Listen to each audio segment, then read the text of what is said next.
Hello. Hello, people. Okay, I know the echo isn't me this time. What? There's an echo? There was for a second. Oh, okay. Well, hello everyone. Weird. How was that? That friggin' finale right there, am I right? So, as you guys know, this is going to be the after party stream. We are currently joined with all of the writers, directors, and the lead editor for One Piece Alabasta Abridged. We also have a very special guest.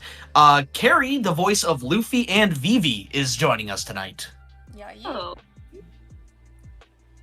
Go ahead, Carrie. Hi. Can you hear me? My thing is lighting up. I can hear you. There you go. Yeah, we can hear Okay. you. So Carrie, Hello. what have you eaten today? Who have I eaten? Yeah. Only innocent victims. Yes. The only acceptable Listen. answer. That's exactly how we would write it. Yeah. Yep. Perfect. Yep. I mean, try. the thing is, though, is Luffy isn't really picky. He would, if he's hungry and you're looking like a snack, he's gonna eat you. Doesn't matter what your affiliation is. He's more of a fast food than like a steakhouse kind of guy. He just wants it now. Pretty much.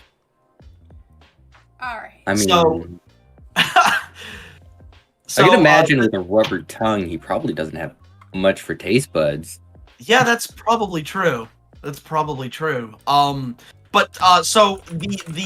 collective amount of voices we have here currently, we have Chibi Tails, who voices Tashigi and Chopper.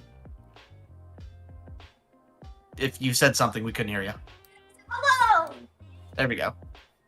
We have Doger, the voice of Smoker, Kobe, and Leo.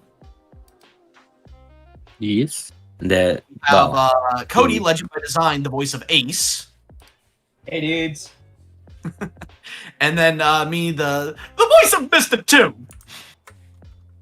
I love how you said the voice of like Kobe and Leo, and not mentioning Smoker. Only the two characters that sound pretty much the same. Did you? He did say smoker. Well, then something's Get wrong. the dick out of With your my ear. sound. There's something wrong with my sound quality. Fuck. Do you need hearing aids, old man? Hey, Miki, Yes. on Discord, do you see the lines right next to the disconnect button? Boop. Yep. Turn that on. It'll make it so we can't hear your keyboard. Oh, you guys don't want to hear my mechanic clickety clack? Yeah. But so anyway, I guess before we kind of get into kind of the creation process here, we'll answer some questions. So if you have a question for us. Oh, okay, that explains a lot. I could have provided that for you if you had asked. Well, I mean, yeah, okay. I can't for the life of me really quite recall all of who it is. Like, I know Melodious is Wrath, and All right, I'll Yeah, I can, we can help you with that. Okay. Let's see. Greed was. How do you spell Bonds or whatever his name is? How do you- It's B-A-N, Bond. Yeah. Thank you. There's Bond, King, Deanne, Meliodas, Escanor, Merlin, and Gunther. Yeah. Gunther. What's Thank sloth you again? for the- Hey, thank for you the so much. donation! Okay. Thank you. What's Sloth's name again? I forget. Gunther. Gunther. No, No, Gunther he's is Sloth. Sloth. No, that's No, Merlin. King. No, Or King is Sloth. Yes, King. King is Sloth. I mean, I remember most of them. I specifically cannot remember who Gluttony was. Gluttony's Vaughn. No. No, Gluttony. No, Bon- is Greed. Gluttony is Merlin. Yeah, Bond is the Fox Sin. I'm going to Wikipedia. Okay, so anyway, Yeah, my brain. let's. So now that we got that out of the way, let's answer some questions here. He's Greed. Yeah. So if you have a question so that we can see it, please do put a $sign in front of your chat so I can tell it's a question. Yeah, so put a $sign in front of your question, and we'll go ahead and answer that. So, again, for those of you just joining us, we have the writers, directors, and lead editor with us. We have Chibi Tails, the voice of Chopper and Tashigi. We have Doger, the voice of Smoker, Leo, and Kobe. We have Carrie, the voice of Luffy and Vivi. We have Cody, Legend by Design, the voice of Ace, and we have me, the voice of Mr. 2. So, Black Star YTC asks, what made you start this abridged in the first place? So, that's actually a very funny story. Song. It was literally a song. Yeah, so the opening song, the Nate Wants to Battle Ends of the Earth song, Chibi and I had heard it at one point, and we're like, oh, that would be a great song for One Piece. Yeah. And that was like the end of it. We didn't even talk about it for a while. And then while Chibi was in Kentucky for something, I don't remember specifically what. I was working at a new job, and I was in the back listening to music, and the same song came on in my playlist. And I kept thinking about it. I'm like, God, that would be such a good song for a One Piece AMV. And I started thinking about it, and I'm like, fuck. Now I want to make a One Piece abridged so that I can put this as the opener. And that is literally why One Piece abridged exists. Yeah, it was literally just hearing that song. And we both kind of just looked at each other while we were in the car, and we're like, this would be really good for an opener for something like One Piece or something. Like, that would be cool. So, Salty Risk asks, JoJo? Question mark? Yes. Yes, we are doing JoJo. In fact, actually, that project is being head up by Cody, Legend by Design. Cody, you wanna talk a little bit about JoJo? It's a JoJo parody. Man, a few That's words. it. Why did I know that's what was coming? Cody, you're my favorite. So, all right. So, for those of you may be asking or wondering who that voice was at the for the JoJo teaser, that is Cody. Can I talk about this? No. Wait, what? The mask for the JoJo teaser? The voice who we picked, and who that character or who that person. No. was. We'll. Okay, I'm gonna keep my mouth shut. That'll Never come. mind. Yeah. Director San says no. Nah. Just know that everything going forward about anything JoJo related right now, it's a hard no, because I want people to like enjoy it. All right, well, there you go. The only thing I'm gonna say is it is, as the mask suggests, part 1. That if you can't figure that out, then I don't feel like Cody can get mad at me for that. Nah, I can't. No, I can't. Not really. All right. So Jared asks, what was your best or favorite line to voice? So we'll start with Chibi. Can't hear you. You can't hear me. You weren't coming through Discord. Okay. Well, I'm sorry. I don't know how to fix that. Can you get closer to the mic? The mic is literally right next to me. Do you have your gate up? Inhale the mic. Yes. All That right. might be So the problem. Or well, no, it's not like it's not up. It's. Normal. I Gotcha. mean, it's normally where I have it all the time. I see. Well, I Um, can hear you fine now. So all right. So Chibi, your favorite line from One Piece to voice, or that you voiced. That's kind of hard for me to answer. Because like when it came to Chopper, I was heavily like, you know, a part of that. Like a lot of Chopper's lines were from me, or like his mannerisms, or like whatever, like, you know, the whole war thing, him being in wars, that was my idea. Like that was me. Stems from Dr. Dick. Yeah, it's the Dr. Dick. Yeah, like, you know, because every now and again in an episode, there will be a shot of him, and it just looks like he's having Vietnam flashbacks. Like, he's having a flashback about a war, and that's what made me think of the idea of him actually being the oldest out of everyone in the group, and that he's been in wars. Yep. And so like it's kind of hard for me to choose, because you know, like, Oops. I just love all his lines. Like, all his lines are just great. Like, he I feel like out of, in my opinion, and What's it could Pride's be name? I forgot. what? Who? Pride's name. Pride Escanor. Escanor, thank you. But if I could say, like, for Tashigi, voicing Tashigi, I think one of my favorite lines was, the "Sir, brew to your right." Like, she's just so fed up. She's like, "Sir, brew to your right." Like, it's just What? that whole You talking about me? that whole exchange between Tashigi and Smoker. It was really fucking good. Oh yeah, no, it's perfect. But So- for Chopper, I can't choose because all his fucking lines are just good. So on to Doger. Oh boy. I stepped away for a second to grab What's some your liquid. favorite line to have voiced in One Piece? Oh my gosh. That would probably be y'all are some heartless motherfuckers. You know that.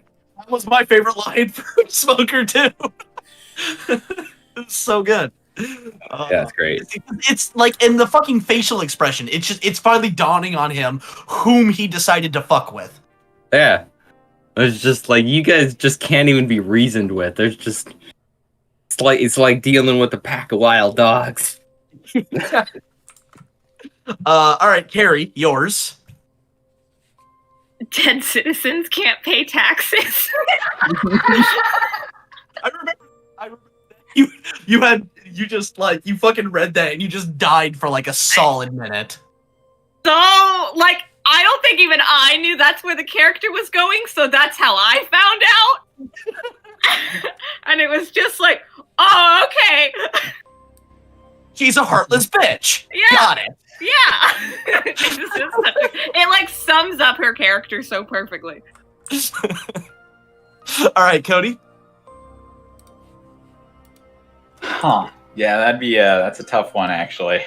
I think I only played one character, so I think I'm trying to think.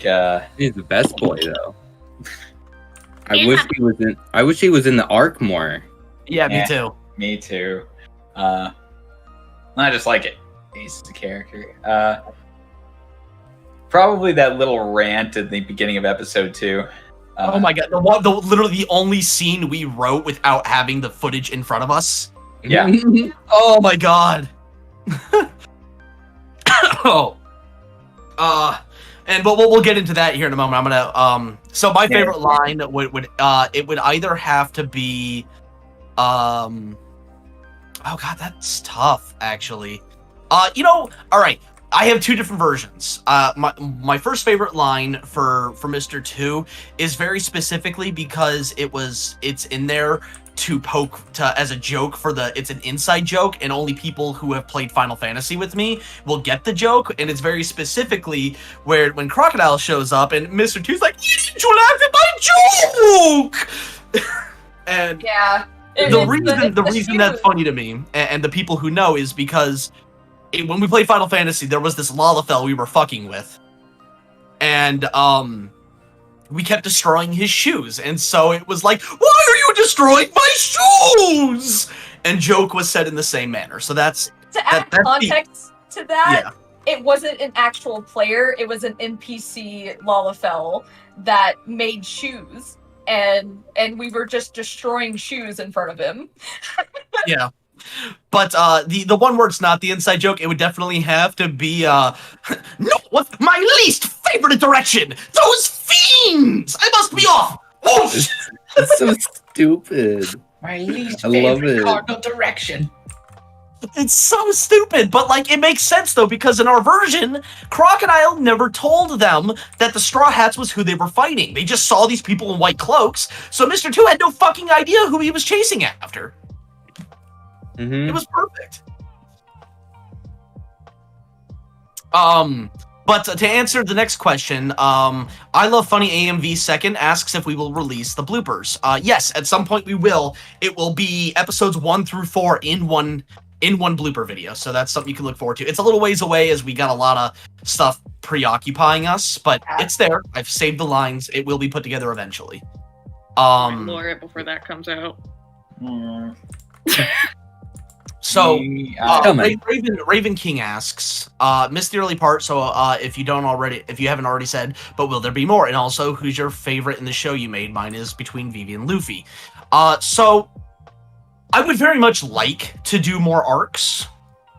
I would actually like to, but the problem is the time investment and money investment that goes into making these it's not small. A lot of time and money goes into making this stuff.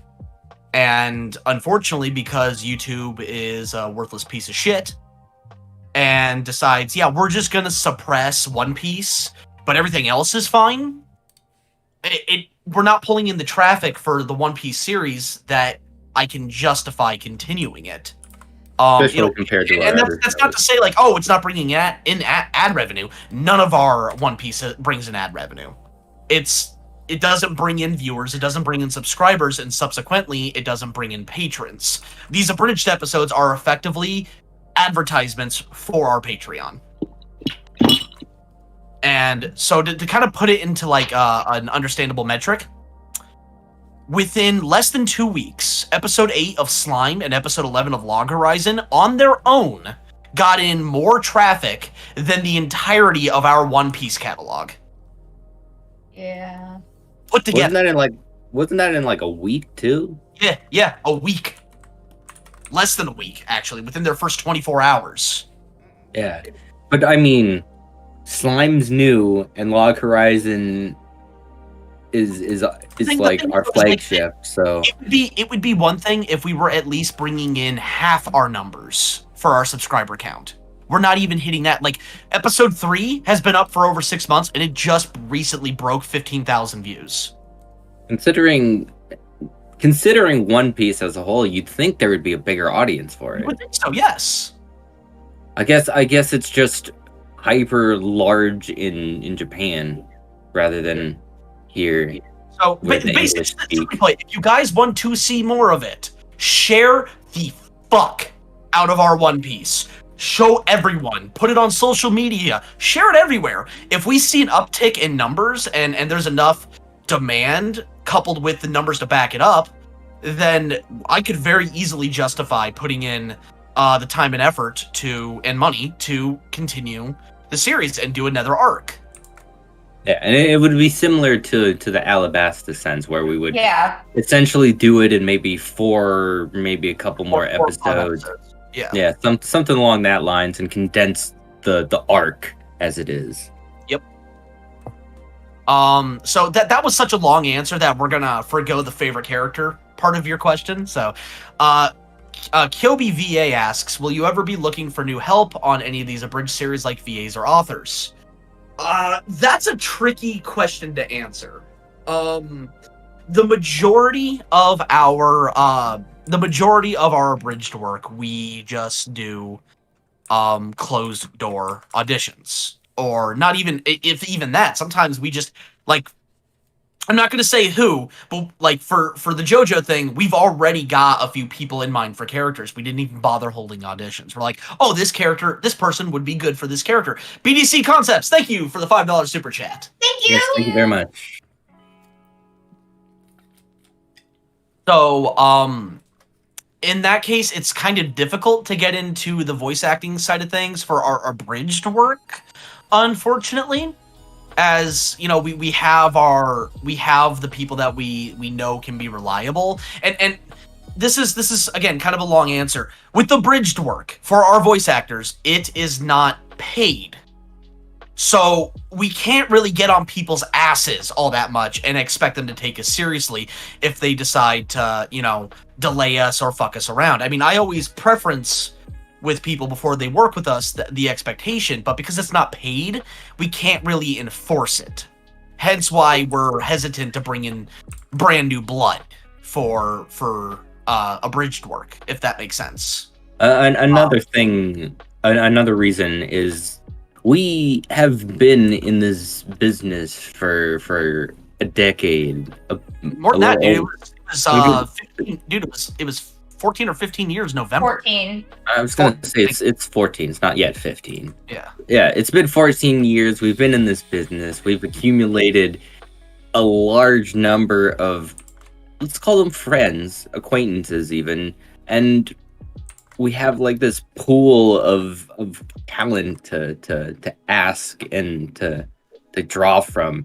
So it's hard when it comes to the abridging, and a lot of the people in that like pool are in it for like the exposure, for the fun of it, for getting out there. They know they're not going to get paid. That's what abridging. That's how abridging works. Yeah. However, one way that you could probably weasel your way in is getting an audition for one of our original projects, and being so damn good that we like, hey, you want to do this abridged shit? Yeah.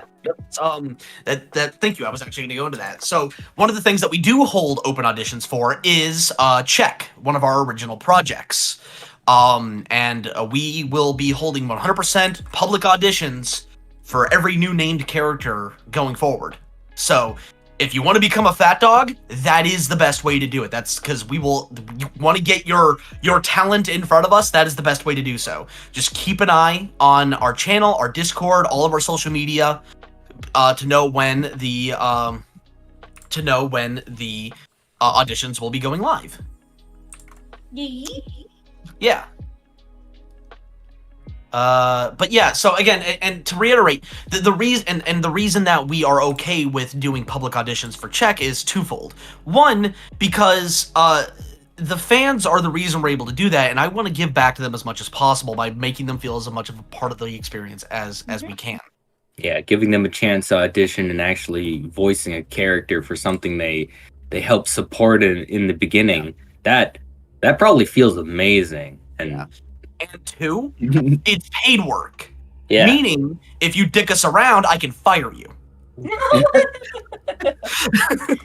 I mean, damn, but okay.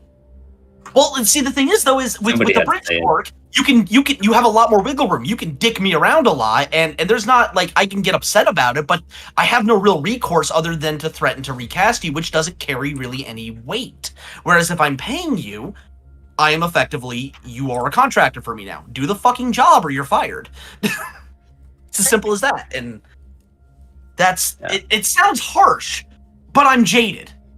One of the easiest ways to keep up to date on when auditions are to join the Discord channel. Because and follow us on Twitter. Yep. Yeah, follow us on Twitter, join the Discord. The Discord is probably the best way to stay on top of all of our stuff, because we post stuff there pretty often. Yeah. Yep. Oh, and thank you, Shadow Reaper. Yes, we have a public casting call thing in our Discord server, so that's another way to keep an eye on things. So, all right. So let's take a moment, a break from the questions here, real quick, and I want to talk about what Miki is drawing right now. I'm not quite sure. It could be my monitor or just the fact that hasn't been. You haven't done like the line work yet, but I can make out hair, I think. Yeah, I guess there's not enough to really know what's happening yet, so we'll come back to this. And some faces. Yeah, so you know what? Yeah, good point. All right, next question is, how did Zoro learn hockey? Okay, so that was sort of an editing choice by one of our by Tony Ray. He is one of our he's special effects editors. And yes.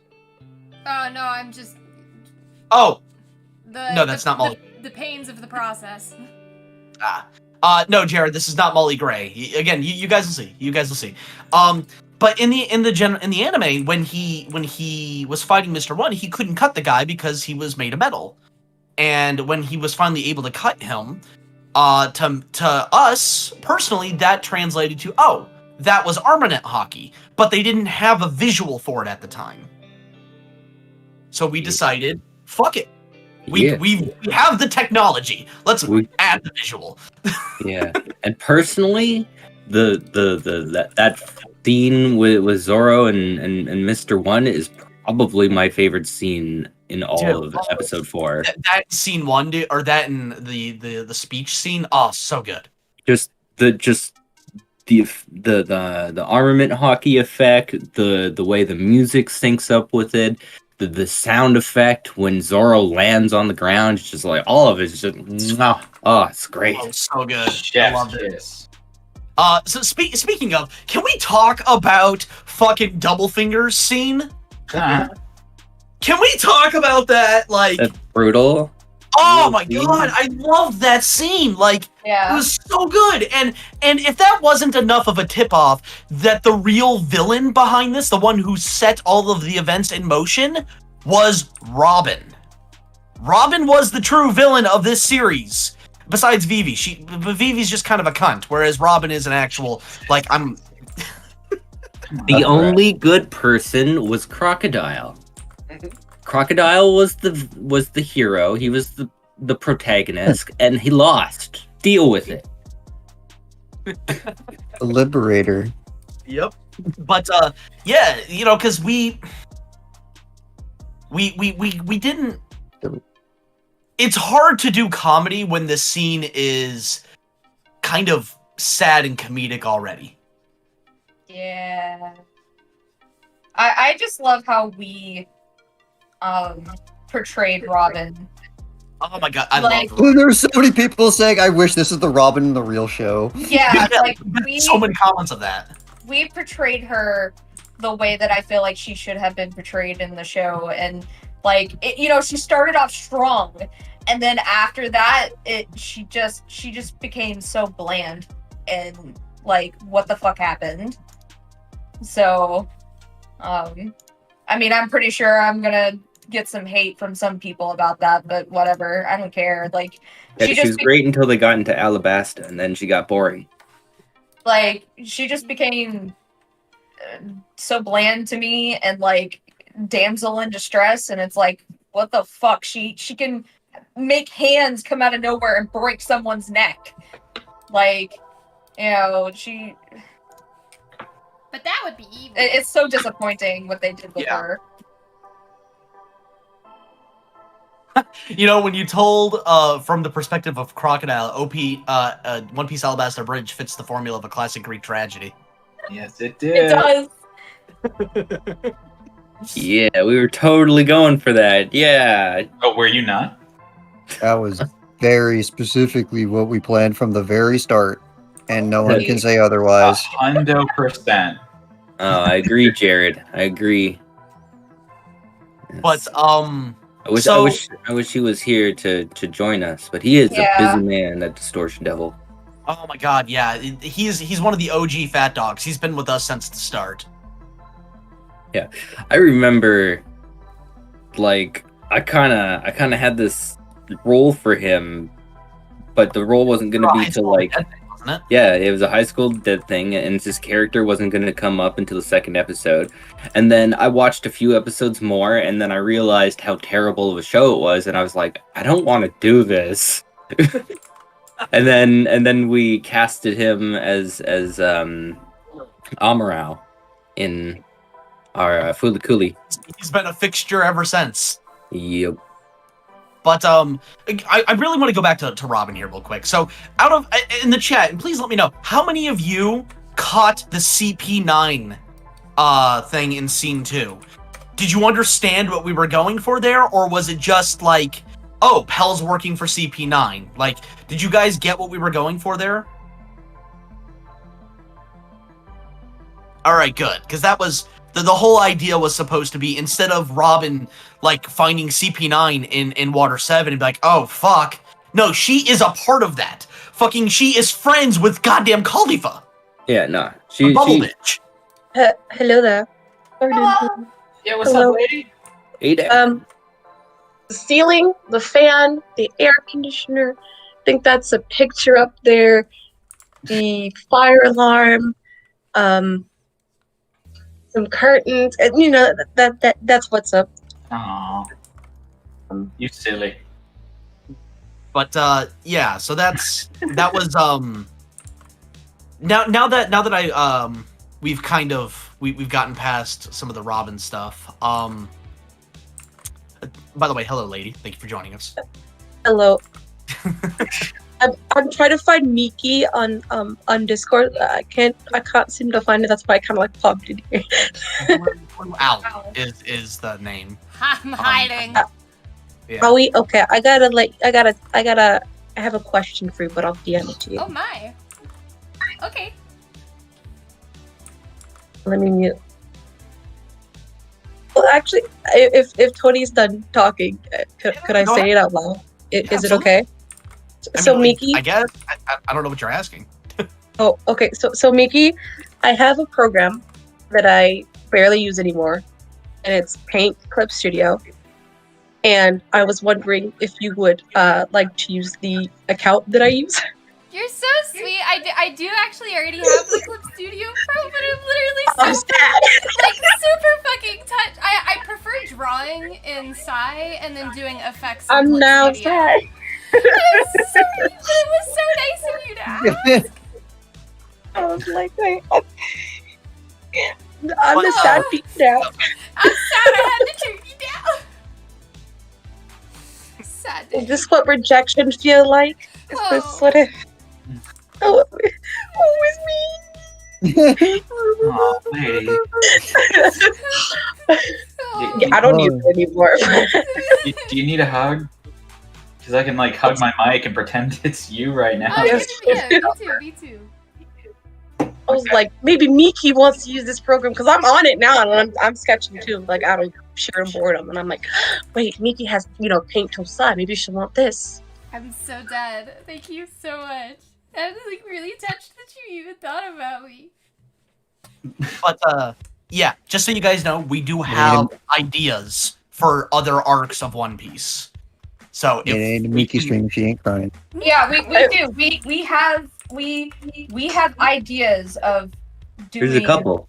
Yeah. So we would love to do that. Like straight up, would love to do a different arc and like with the ideas that we had, come up with.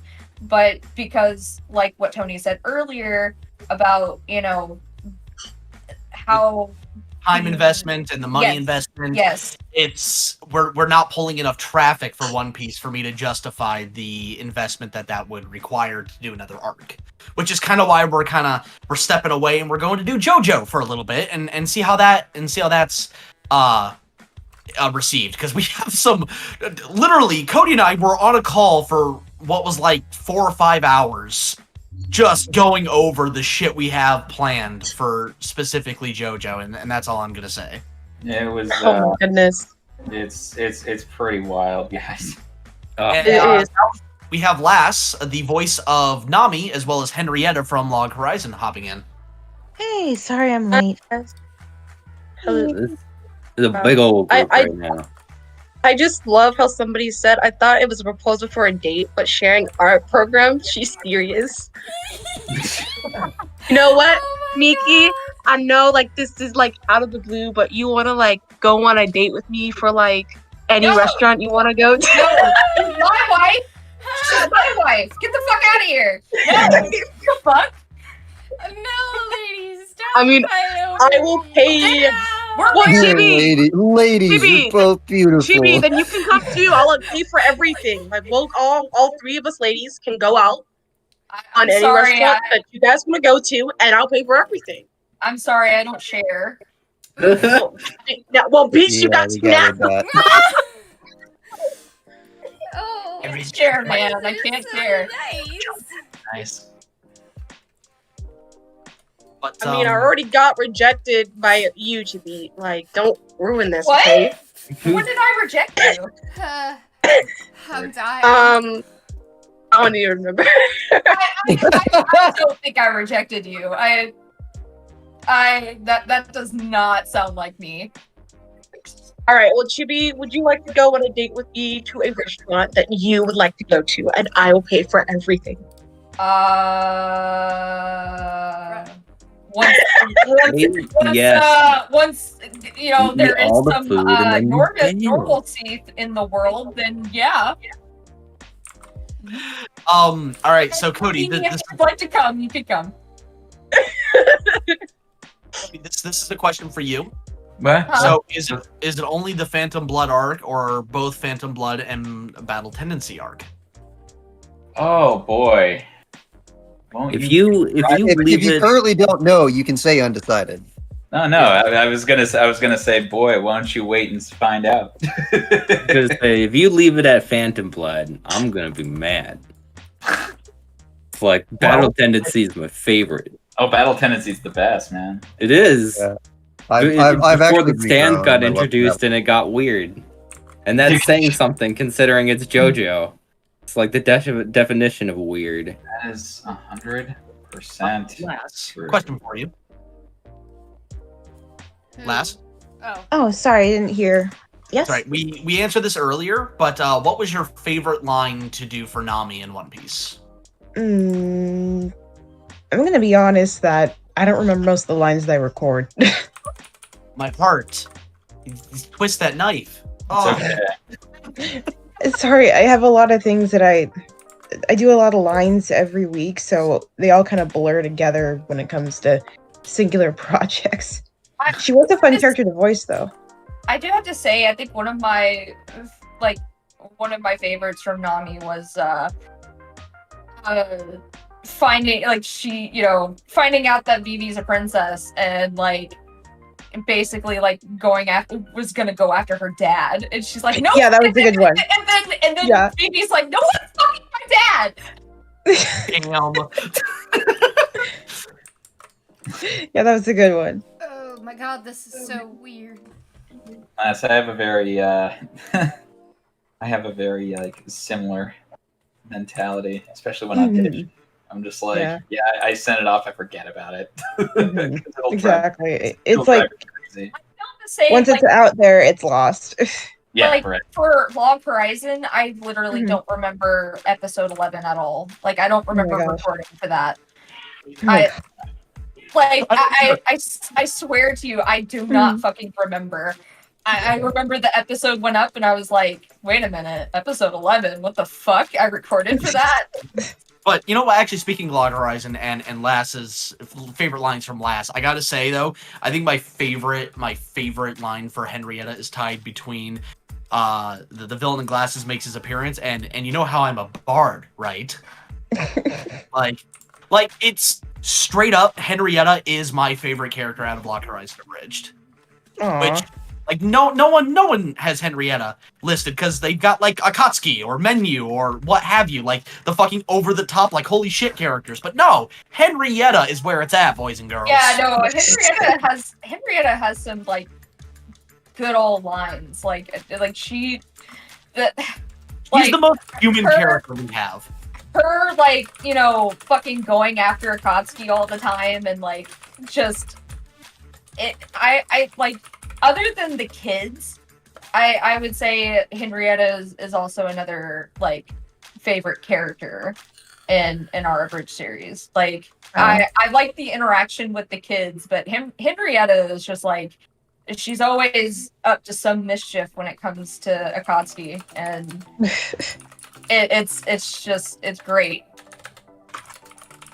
I liked a lot of when I was playing Henrietta. I really enjoyed doing her more dry, sarcastic lines. Personally, Yeah. Yes, exactly. I think Spirit Walker said her sass to Shiro just now. That was my favorite stuff to voice with her. She was really fun with that. When it came to Akatsuki, I'm like, well, this is fun that I get to act like a completely perverted creep, but it's also really enjoyable when I get to just say just the flattest things to these other characters. It was just a lot of fun. Oh, Waker. I'm sorry, Spirit Waker. I apologize. No, everyone ends up calling him Spirit Walker at least once. I'm sorry. It's alright. It's a rite of passage. You're one of us now. And I agree. Crusaders was good. Diamond was weird. The latest one was trash. Jornos? Yeah, Part five. part 5 is just terrible. I did not like. I liked it a little bit, but I didn't like Giorno at all. I was all about Bucciarati. I was like, yeah, this is my boy. Yeah, Zipperman. Like that was awesome. But Giorno was just so boring. Although seeing Polnareff again, that was cool. Can anyone tell specifically what we're making on stream yet? I don't want to spoil it until you guys can tell. I'm aware part 6 is a thing, and I'm waiting for part 7. I don't know why. Like, I can see everything she's doing perfectly. No, but I don't... like the thing is, though, is it's not like, you know, abundantly clear. Yeah, it's clearly the Straw Hats, but you know. What about it?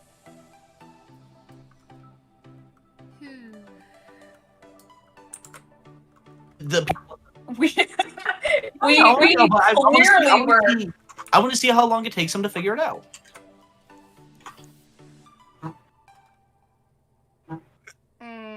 But I do love Chopper's expression. Yeah, no, Chopper is absolutely the fucking best. Like, out of everyone, like I said, it could just be bias or like the fact that Chopper is literally my favorite character in One Piece, but I just feel like we've really, when it came to Chopper, we've really just like, I feel like to me he stole everything. Because he's So actually, can I talk about my look at him? Fucking just look at him. I love him. Can I talk about what happened with my day today real quick? Yes. Sure. All right, so I got a wonderful birthday present today. By the way, I'm 29 today. Hooray! I guess. Fuck, happy birthday. Wait, you're not 30 yet? Nope, No. I've got one more year. Happy bar. Oh, I am a little older than you than I thought then. Yeah. I thought we were only like 1 year. Okay. Yeah, I'm level 29 today. But so I went out to a site today, fucking 3 hours from my house, to bring a camera back up that went down. And this the site was on a cloverleaf exit. So you know how you got the highways and then you've got the 4 exits that make a cloverleaf? Yes. So this site was in one of the leaves and it had a little off-road thing. We've got a lot of snow here. But not so much that one of our trucks didn't already drive to the site. I saw the tracks. So I'm like, okay, they did it, I can do it. So I popped my truck into 4-wheel drive, I go and fix the camera site, and I'm getting ready to head home for the day. Because again, 3-hour car drive.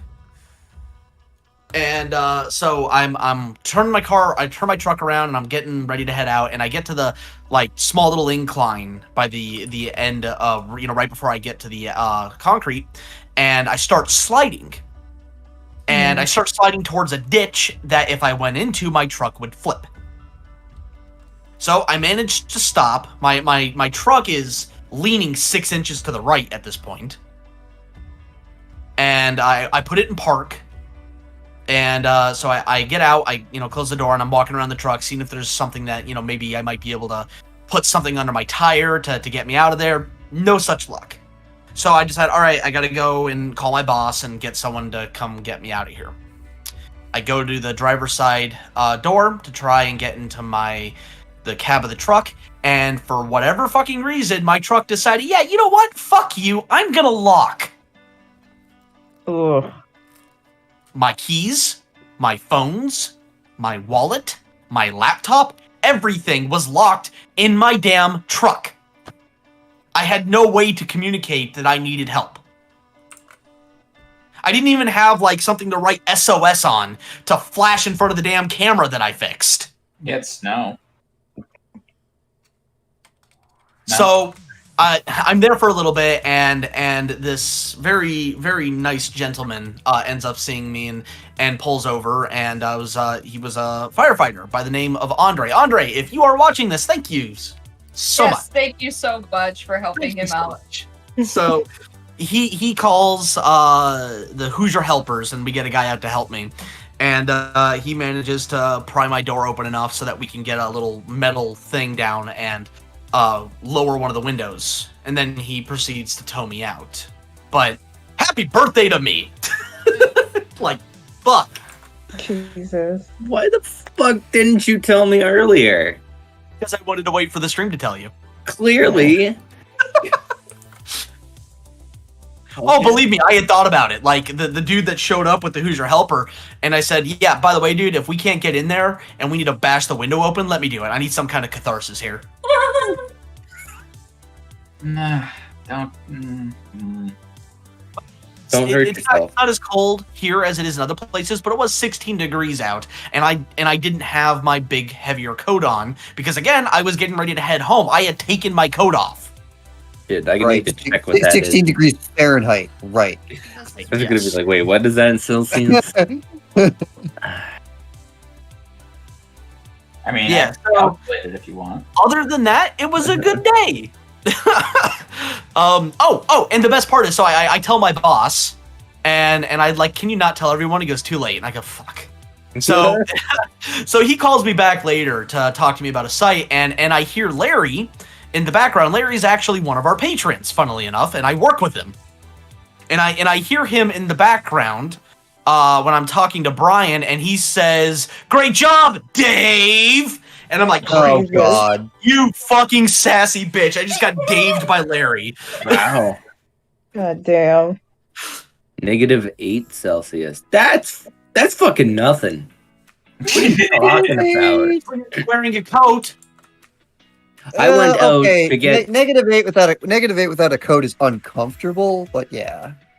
I went outside to get to go to the store to get some pop right before the stream started, and my eyelashes started to frost over. That's how Oh, fucking yeah. cold it is Up here here. is bad right now, real bad. You're in I'm not saying- Canada. Guys, You're I'm not in- saying. Yeah. You're in Canada. That's something that you're used to. Yeah, Like- it is really funny how different it is when you get used to a temperature. I'm Like, not saying that I I- was like. Okay, go ahead. Sorry, go ahead. No, you. I'm right. just ranting. I'm not saying that I was cold right out of the gate, but when you've been out there for half an hour in the wind Yeah. without a fucking coat on, it gets to you. Like, I Yeah. normally love the cold weather. Ask Chibi. I run hot. I love the cold weather. Yeah, you do. That half hour is the final piece of context. That's Your when you're house is- stuck with it. That's annoying. Tony, your house is freezing. Love it. Like, the whole time I was there, it was freezing. Canada, asshole! Like, what the hell? So it's basically his house was basically like my house, if you remember that, Joker. Yeah. Everyone. See, whined I about like how I like a painful. nice steady 7 degrees Fahrenheit, 20 degrees Celsius kind of thing. I'm comfortable around there. But like, I can handle the cold, but I still don't like being cold. Yeah. Man, like, see, I wish I didn't run hot. I wish I ran cold, because if I'm cold, I just put on more layers. There are so many layers I can take off before I get the cops called on me. Yeah, no, I run pretty darn cold, but I also have like almost no like muscle or Yeah. like fat around my arms and hands. Like I have piano fingers, man. Dude, I And have nothing but fat and I'm still cold. So I lose a lot of heat through my arms and hands. It's Like, ridiculous. I'm like, last time I was weighed, I was 180 pounds and I'm 5'3". So like, I've got some fat on me, but I'm still fucking freezing. I've got some fat on me too. I've got a belly. I've got a big ass.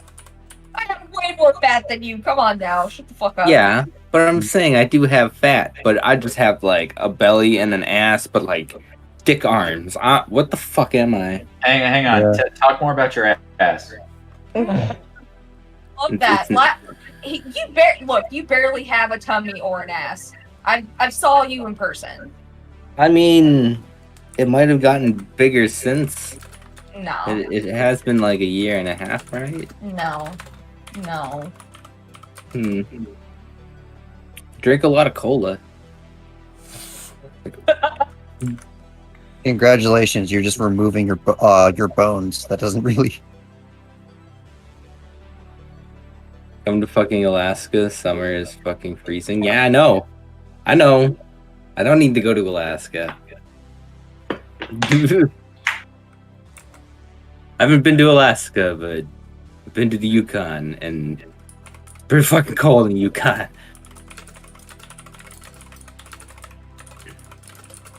Oh my god. Like, for me, it's the fact that I, one, don't have the money to go out and buy new clothes, and two, I can't find anything in my size. So I have to suffer and be cold 24/7 all the time. I have a similar issue. It's like, my pants are usually a size larger than my shirts. So, like, I can't buy something that comes in like a pants and a shirt pack kind of thing. I gotta buy my pants and my shirt separately. So it makes it really hard to like buy a suit.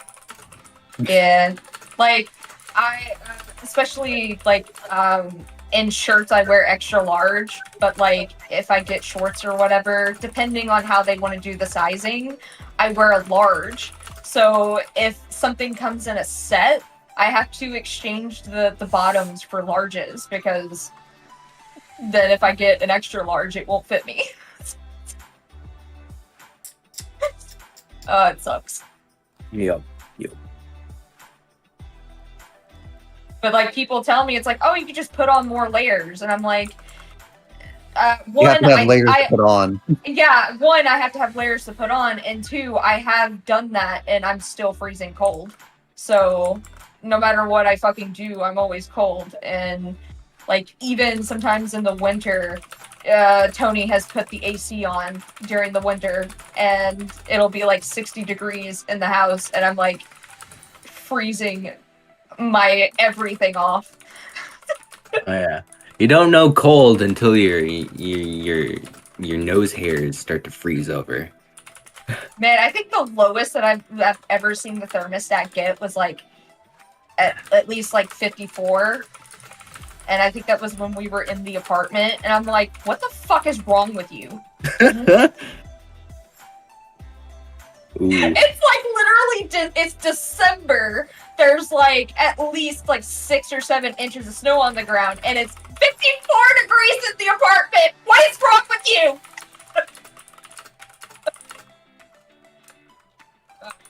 Dang, I'm getting a little used to Fahrenheit, because oddly enough, the thermostat at my house is Fahrenheit, not Celsius, which is weird. That is kind of weird. I didn't know I didn't think you guys would have that. Like, yeah. We have both at all times, which is so frustrating to deal with.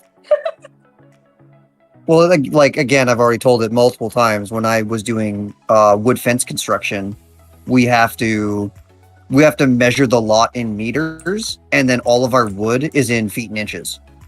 So ours is Canada. Canada's measurement systems are all over the damn place. It really is both at all times, and that's so frustrating. It's because we do a lot of trading with the states, with the. Mm-hmm.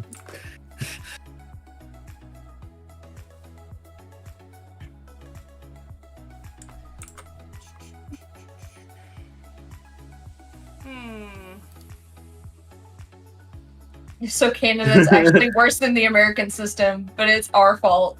Exactly. God, I love that. That's funny. It's terrible, but it's funny. I tried camping last year. Everything was closed. I regretted it. The first night since it was during spring. See, I like spring. Spring and fall is like where I feel the most comfortable, because like it's not too cold, but it's not too hot either. It's like a perfect middle ground. But then like it gets to summer, and like I'm like a fucking reptile. I'll bask in the sun for a bit, but once I get way too hot, I need to go get some shade. And then the winter comes, and it's like I need to just hibernate the whole winter. It's been a So- little less. Oh, go for it, Tony. Go ahead. Finish your thought. I was gonna say it's been a little less like it in recent years because global warming is absolutely a thing. But Yeah. when I was younger, when I was like 6 to 10 kind of age, winter would like start in like usually October 31st. Usually there would be snow on Halloween. I would have like a huge parka thing on and have a costume on and go out trick-or-treating, but like there'd be snow and it would last all the way until the end of February, and then spring would start, but then spring would just be soaked with so much water that you just couldn't go anywhere because there was just enormous puddles that looked like small lakes all over the place, and it was just terrible.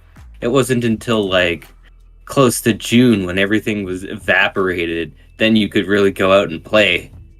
That's living in Alberta for you. Mhm. So, we just a reminder, we have the voices. We have the voice of Vivi and Luffy and Nami here. So if you guys have any questions for them about their experiences recording for the characters or what have you, be sure to ask.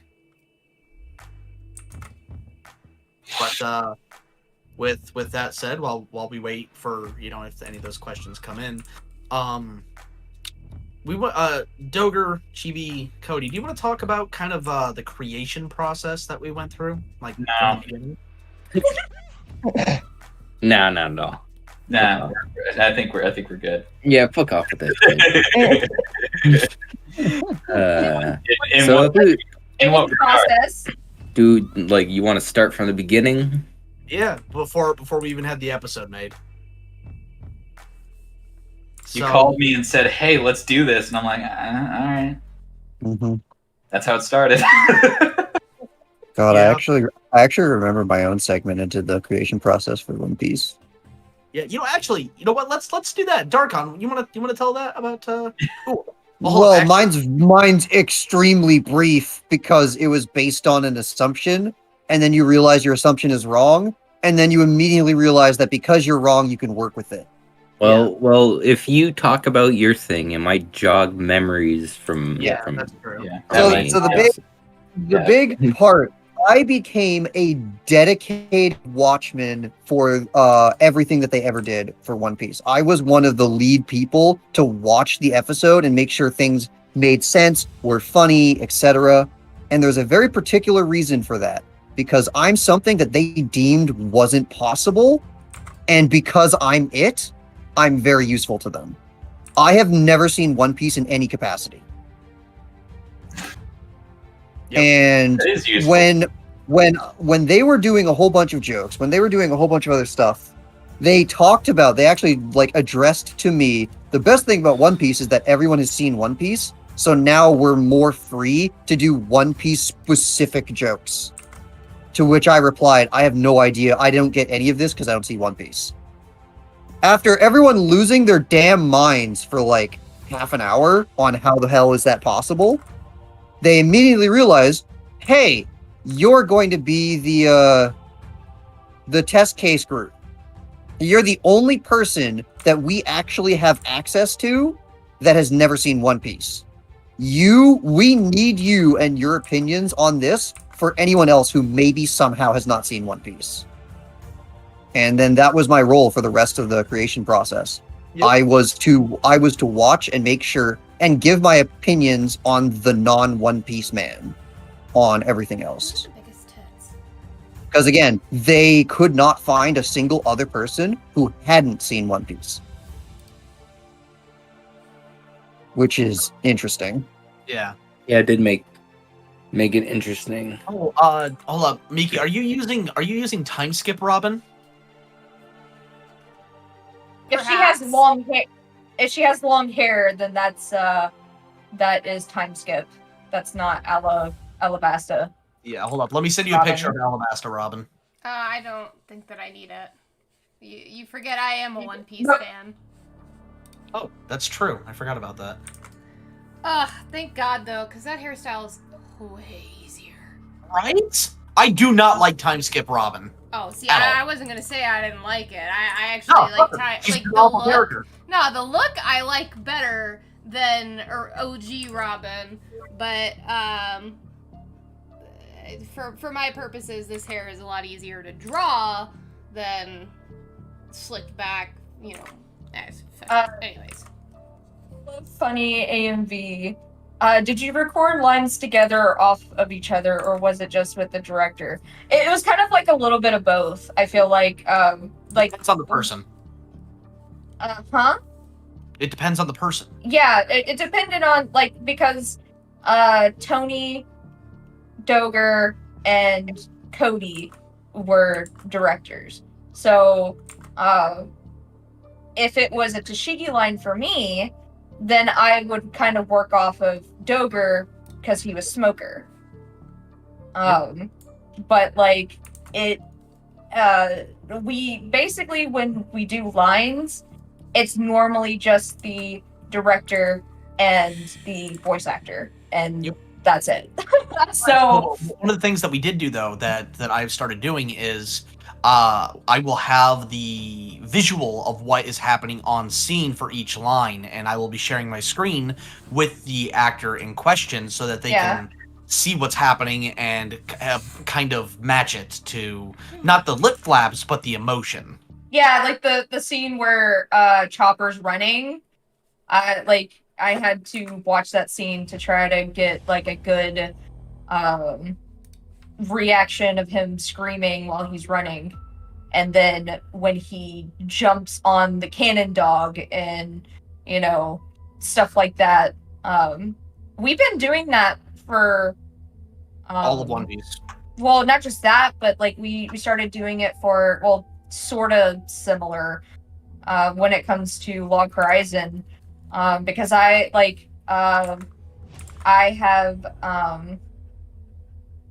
have watched scenes that were edited for like Minori, and then like the water sprite. Like I watched the scene where she, creates the water and stuff like that. So like it's something that we've been doing for a while, but like but for One Piece specifically, it's actual scene from the episode or like the actual show, and not like an edited scene for our bridge series. Yep. Sorry. Calvin asks, why specifically the Alabasta arc? Oh. Because we liked the Alabasta arc. Well, it wasn't just that. I mean, the initial reason was because we like the Alabasta arc. The multiple of reasons is because it's a good starting off point, because most of the like main Straw Hats get introduced. Like you have Robin being introduced as the new character, and the initial Straw Hats all there, and it's sort of like they finally become like this whole piece. Because like I know there's future people. I know Frankie. I know Brooks the Thing. I know all that, but like this was like the big Straw Hat group for like a long time, and we figured that would be a good place to start. Plus, Alabasta's great, and Crocodile's great, and Vivi's probably one of my favorite side characters. Period. He is the best character in One Piece. Period. Like Crocodile. Yeah, it's pretty cool. It's not buggy, but it's pretty cool. Let's get Buggy. He becomes hot. Right? But him and his fucking ponytail and shit, like fuck, he became hot. So a lot of people are asking what arcs we're considering, and truth be told, I'm alright talking about this. So at the very end, where we tied it together, like this whole the events of One Piece Alabasta Bridged were just Vivi recounting her experiences with the Straw Hats, the Straw Hats to the other princesses. In this case, Rebecca and Shirahoshi.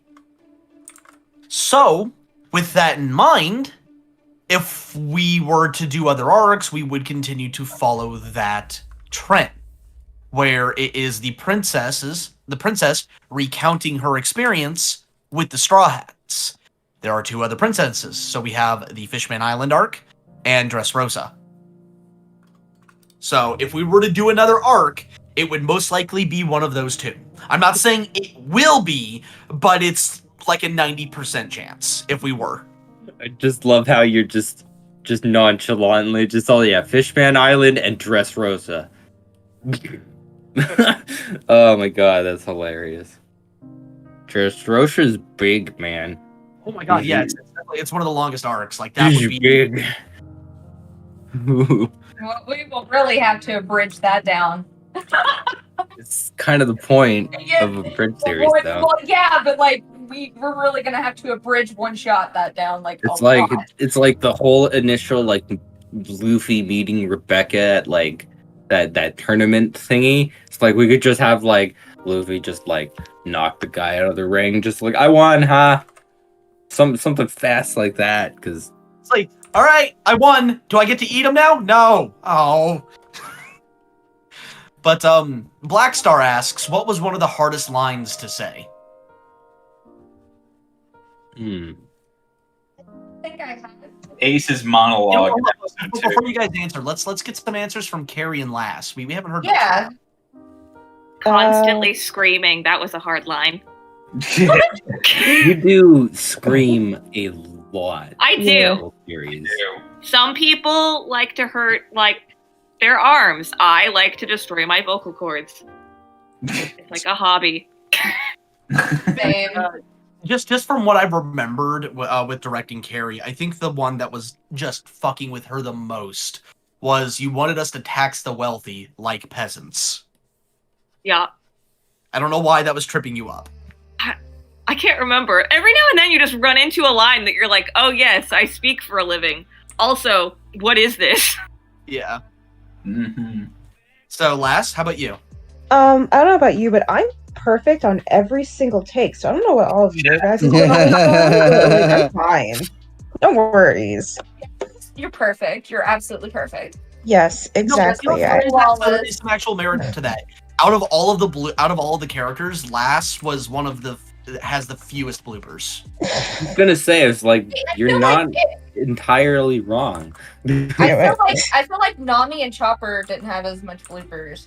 Lass, I'm liking you more and more. Like I try like yeah, bloopers are nice, but like you know I when it comes to doing this, I want to try to get good takes. Like that's me. Like I have always had a problem with like my speech and stuff like that and stuttering or because I'm dyslexic and reading lines and so I try my hardest to do the lines as not perfect, but you know, as best as possible without messing up. And like I also feel like sometimes bloopers is like it's like a contest to see who is funnier.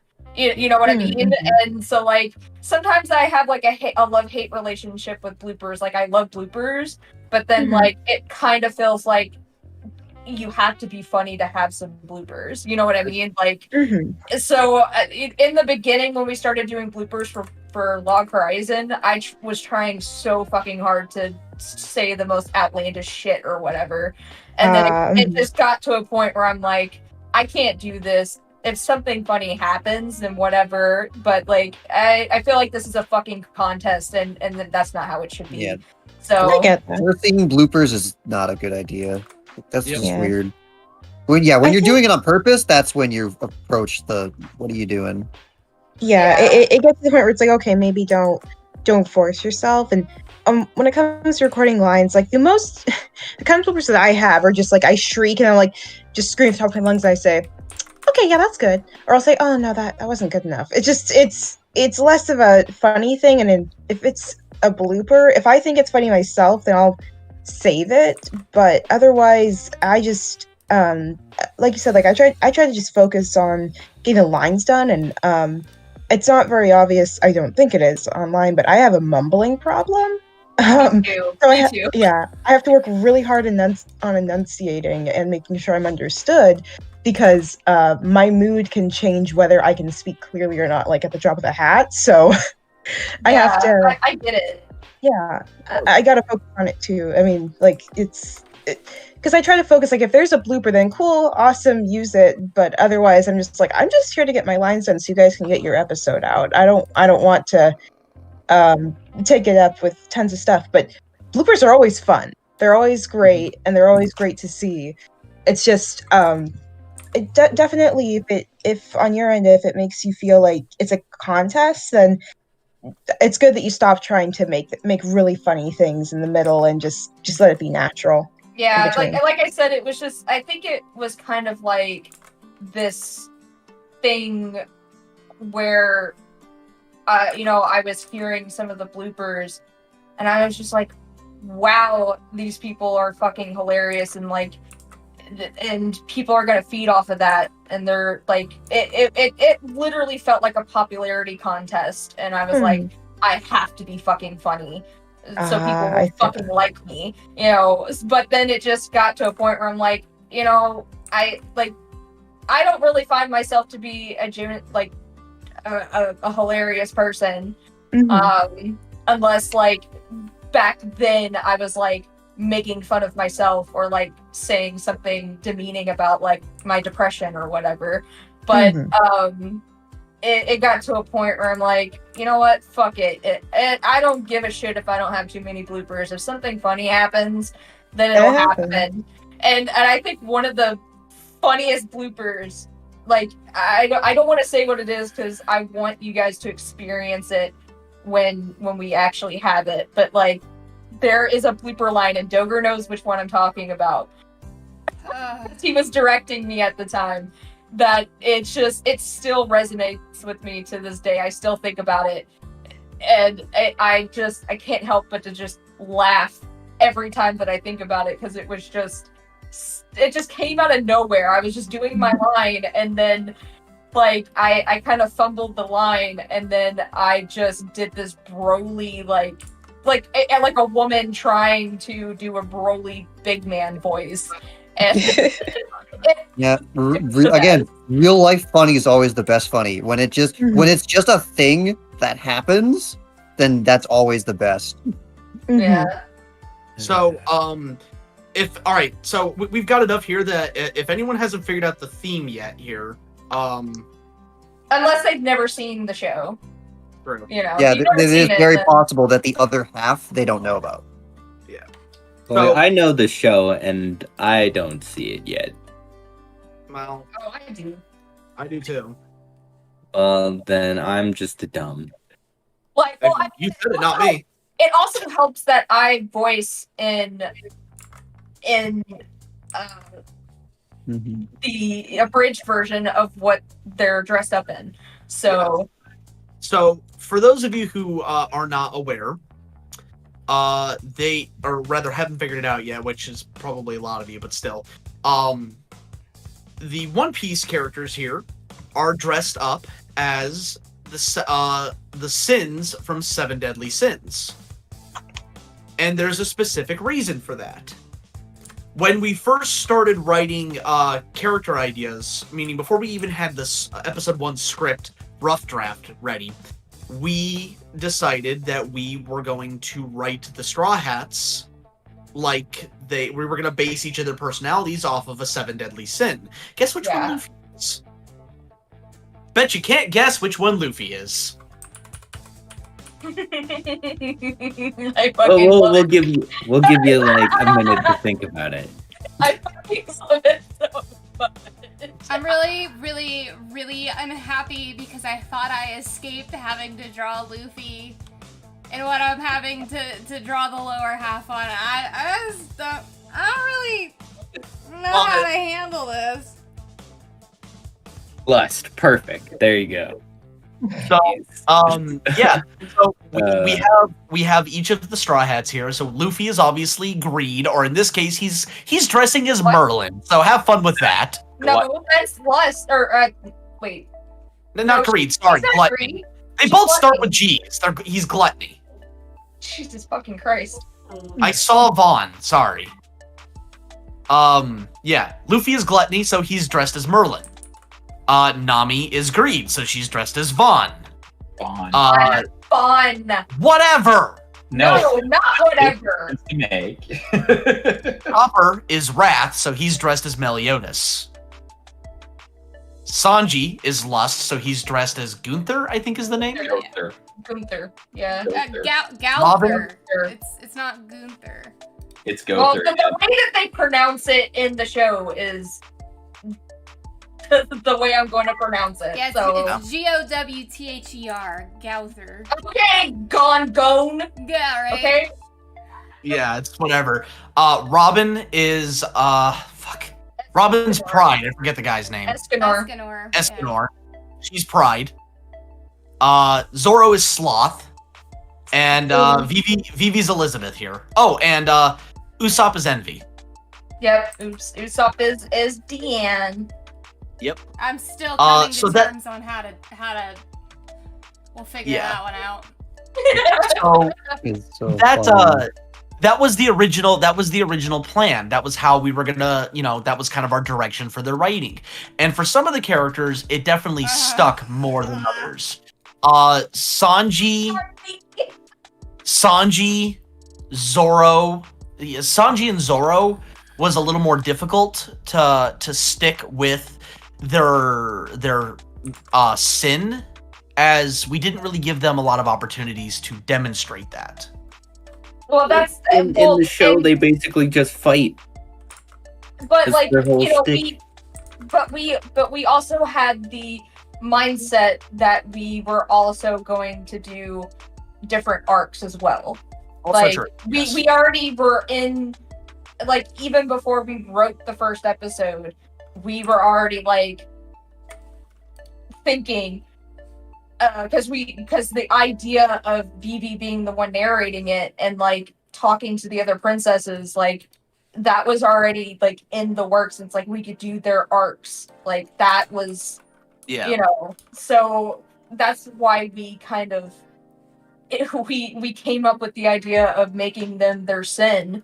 But like how things turned out for Alabasta, it was just like there wasn't much opportunity to show Zoro being aloof and Sanji being a thirsty bitch. well, I mean, in the beginning, there was some thirst, like, Yeah. but I mean, other than that, like it it's hard to do that in just 4 episodes. Yeah, and truth be told, out of all the characters, Sanji was definitely shafted the most in terms of screen time, and we kind of acknowledged that with the mid-credits scene. Like, I didn't even get my character development. Because, like, we had this whole thing planned out for his fight between Mr. 2, with him and Mr. 2, and one of the ideas that we had was, like, their fundamental difference on their views on women. Like, Sanji was like, every woman is a queen, and Mr. 2 was gonna be like, if she breathes, she's a thought! Great. Like, that was the idea, but we just couldn't make the footage work. Yeah. Yeah. Man, So- I know there was one thing that I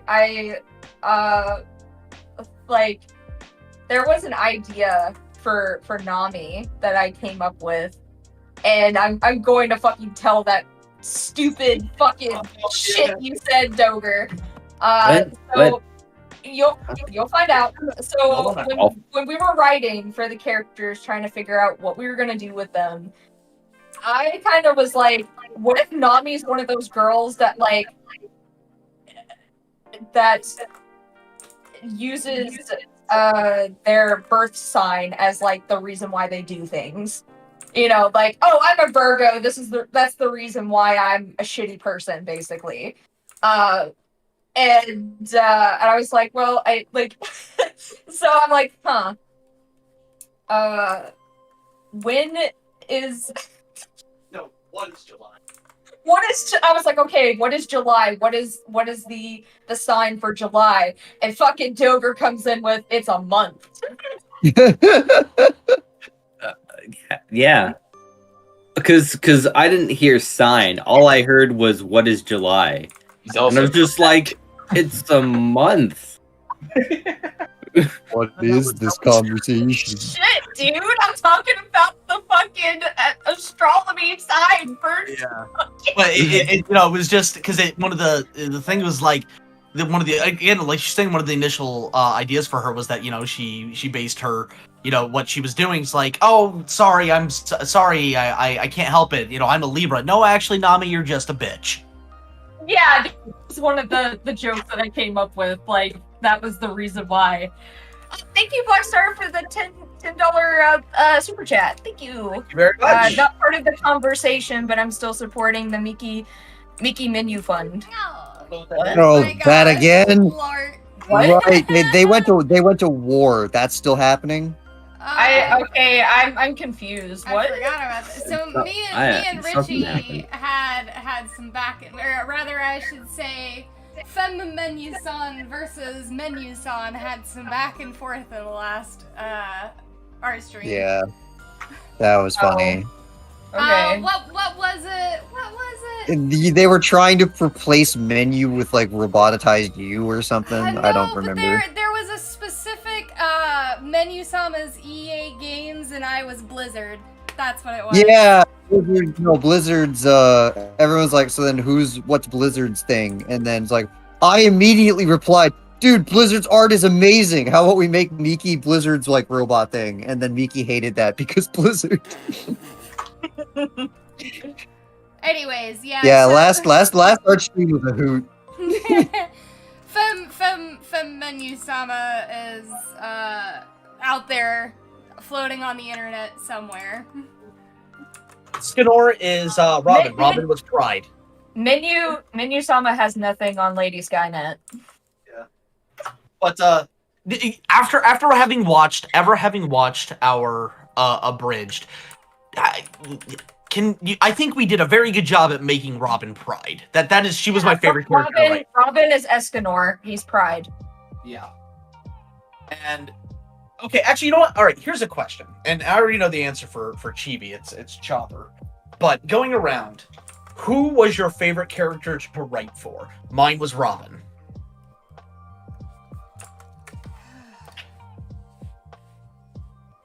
Yeah, Cody? I was very heavily influenced on writing for Chopper. Like, Who was your favorite character to write for? Huh. That's actually a great question. I really dug writing for Smoker. 'Cause he was silly. Smoker was fun. He was silly and fun, and he stole the show in episode 3. Man. Sure do love. Hold up, actually, Carrie, can we get the "I sure do love being a pirate and wearing a straw hat" line from you? Lord. Wait, what? Hello? Can we get the "I sure do love being a pirate and wearing a straw hat" line? That from was you? Lucy, right? Yes. Yeah. That would be weird if that was Phoebe. I sure do love being a pirate and wearing a straw hat. Yeah, the edits on the Smoker scenes were always great. Oh my god, yeah. But And you let it happen. So for those of you who are like, that's a weird line. Like, why that line? Other than the fact that it's like, it's like I can hear them. Well, we're all fans of Invader Zim, and that line was a direct reference to "I sure do love where." What was it? It was fuck. You don't remember? Some being a human or some. Oh yeah. It's a fucking fucking Dib's like, And look at wearing him, and fucking Zim's like, "I sure do love being a human and wearing pants." Yeah, I didn't remember the first part. I remembered wearing pants. Yeah. He likes wearing pants, Dib. Aliens don't. Sorry. Invader Zim's so stupid. Oh, but I just loved it. And is Doger here? Or did he fuck off? Damn. I'm here. Who, There's just what loudness was your favorite amongst character my to write house. for? Ah, I've been thinking, and like Smoker's up there for sure. I liked writing for Ace. Ace was- But I really enjoyed writing for Crocodile. yeah, he was a fun character. It's Calvin. Smoker was fun to listen to during the audio edits. You want to hear something funny? Calvin did not know. And it took him like 3 episodes to realize that Chibi voiced Tashigi and Doger voiced Smoker. He did not know it was you guys. I mean, it is pretty He's like, different from my he's normal like- speaking voice. I told him, and he's like, "What? No way! That's them? How did I not notice?" Yeah, like my sister. Remember when my sister and my niece came over and we showed them One Piece, and they didn't know that I had voiced Chopper. And then we showed them that episode where I voiced Romeo for Fairy Tail, and they didn't know I was Romeo. Like, there are a few things that I have voiced in, and people don't even realize that it's me, and until I say something like the Shmups. I voiced in their Dummy in the Frame because I was Miku, and I like really I don't feel like anyone really knows that because a lot of people don't read the description. So Staggering amount of people don't read the friggin' descriptions. I was gonna say, I hope you all read the description for the finale because there's some executive producers in there, and they deserve some attention because without them and a lot of other people, this shit wouldn't have been here. Very true. Yee.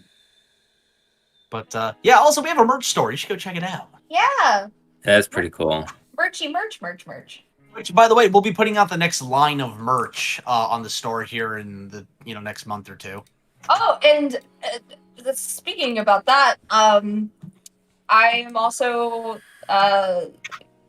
doing. I'm going to be opening up my own little Etsy shop, and there might possibly be some Fat Dog merch on there as well in the future. So be eyes open for that. Yep.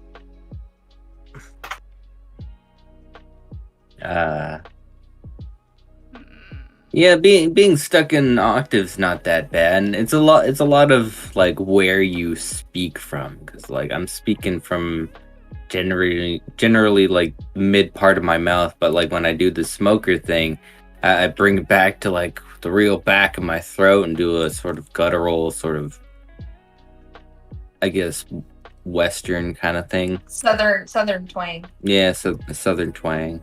I like doing that twang. The twang. Yeah, Miki, you are so good at making them like this. Looks just like their actual art style. Nah, I don't want to that's say a I'm good crock with of other shit. acts. But okay. Like seriously, No, seriously. Usopp looks just like him from the fucking like. That's crazy. Yeah, it's pretty damn good. That's so good. Well, thanks. So does Sanji have his little soul patch in Alabasta? Don't think so. Doesn't he have like a couple little hairs? hard to tell which one is Sanji from before and after. Not gonna lie. No, he does. He's got a little bit of a stubble, but not like a full on, not a full on goatee thing going on. Is his hair like parted the right way? Yeah, Yeah. he didn't. He didn't. Yes, Sanji didn't part it the change other much. way for until After the yeah. Whole Cake Island. But I'm- was around when I'm he like started trying doing it that way. I'm trying to remember just by like actual memory and not like looking off of anything. So I don't remember, like for some reason I don't remember him having like a little anything in Alabasta. Well, too damn bad, because he's got one now. But so actually fun fact. So the line in Yeah, he does have a little stubble. Yeah. the line in episode 4 when Zoro's fighting Mr. One, the you're not wrong, that scene could have gone 2 directions. And the reason that is because we weren't sure if we could make the scene work with him passing out and the blood splattering everywhere. We weren't sure if we could pull that off. So the other line would be the more serious of the line, and I'm really glad we managed to make it work. But with the there's more of your blood outside than in, his reply would have been blood is overrated, and I'm really glad that we got the "you're not wrong" one to work because that- I protested. That's all I'll say about it. Yeah. what is overrated or "you're not wrong." I did not want. You're not wrong, and it's mainly just because in conversation with you, I've had enough conversations with you, and I've heard you say it a lot, and I'm just like, it's just whatever at this point. But I was just like, I was just cooling on that line. That's all. It's. I like the way it came out, though.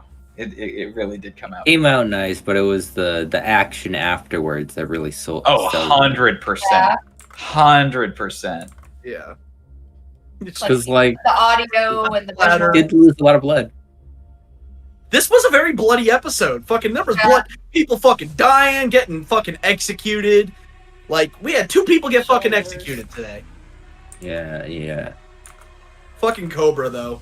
Oh, Cobra's character. Oh, he's such a dink. Oh my god, I love his character. Yeah, nah, he was pretty fun to write for, actually. He was pretty fun to The write for. worst possible thing a person could react to for this situation. Oh, he's executing children. That works. Okay. And they're objecting, and he's like, well, they were just dying of dehydration anyway. I'm just speeding up the process. If anything, I'm being merciful. You're welcome.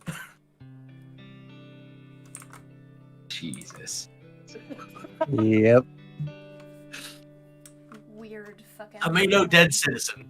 farm thing. That's another line that actually went through several different variations for it's like, yeah, and now they will die of decapitation. And his reply of tomato dead citizen, it was basically the point of that line was to him it didn't matter. So the first iteration of the line was eggs and omelets or tomato or any variation of that, and fucking Ray just fucking throws caution and says fuck it, tomato dead citizen. It's not like it makes any difference to me.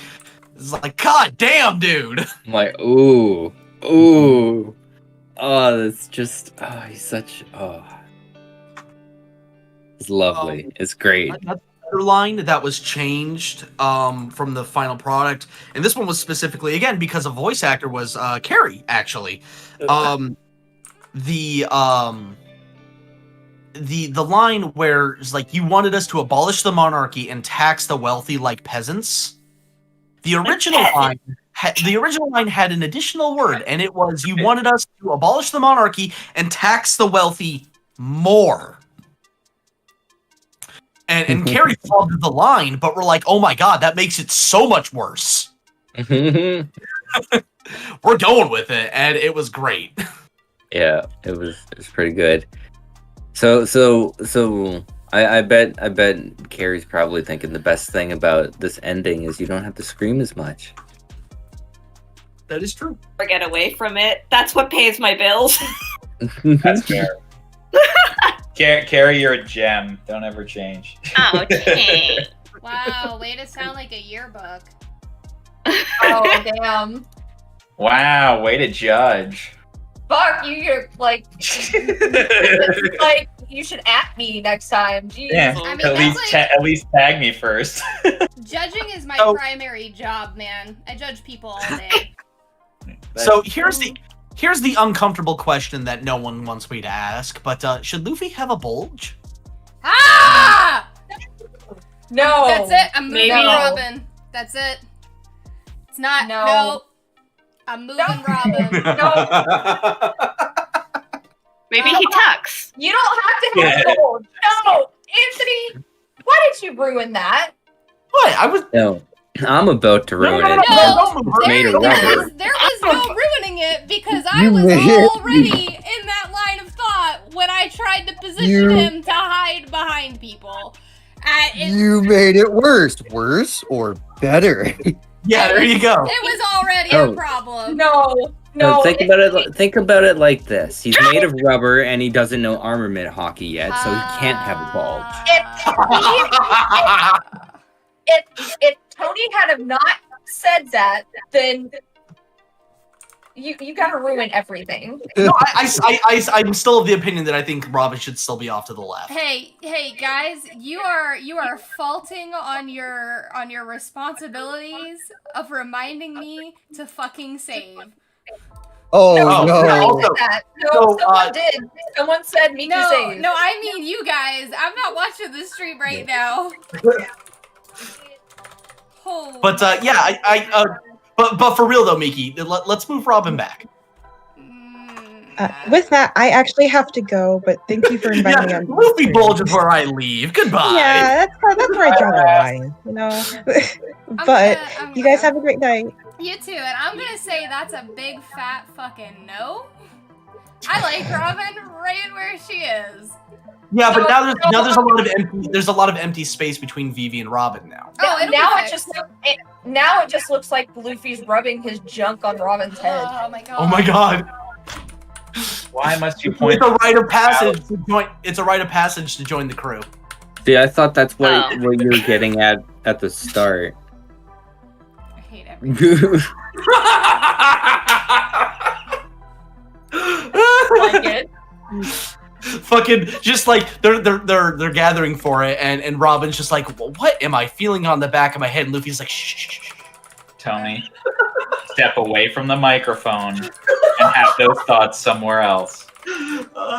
I love you, man, but come on. I got no fucking love right now. I already had to internally deal with the decision of what I had to do, and I don't like you bringing it to life.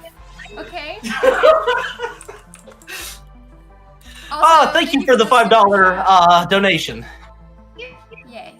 What did he say with the donation? Hold up. Stop Stop. I didn't get Stop it. screwing with our Lord and Savior Menu-sama. Black Miki will not be our savior. Black Miki. What? That's a new one to me.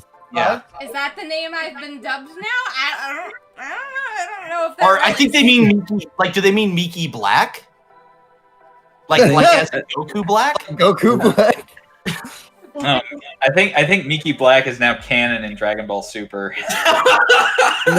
No, Dragon Ball Legends. That's where Oh, every character okay. shows up everywhere. Yeah. Now I'm just thinking of Miki Rose. Oh my god. Ooh, I'm down with that. Dragon Ball stuff. Don't worry about it. I mean, I like Nah. Isn't this a beautiful color? I'm gonna teach you how I made it in depth. Nah, and you can suck eggs. Miki all the way. Oh, why? Thank you. If you want out of this Download those conversation, eggs I right have into I have a fallback for you guys.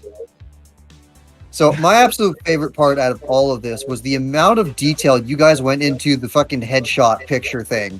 That was a different background and a different character and her face. That was 3 separate big edits to make that work.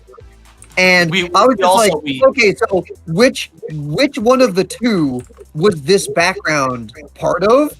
And he replies with neither. And I'm like, how the hell? We also made the whole see-through and go with the background. That was a last minute edit. It had I gasped when that showed up on screen. It was like, I don't remember it being see-through.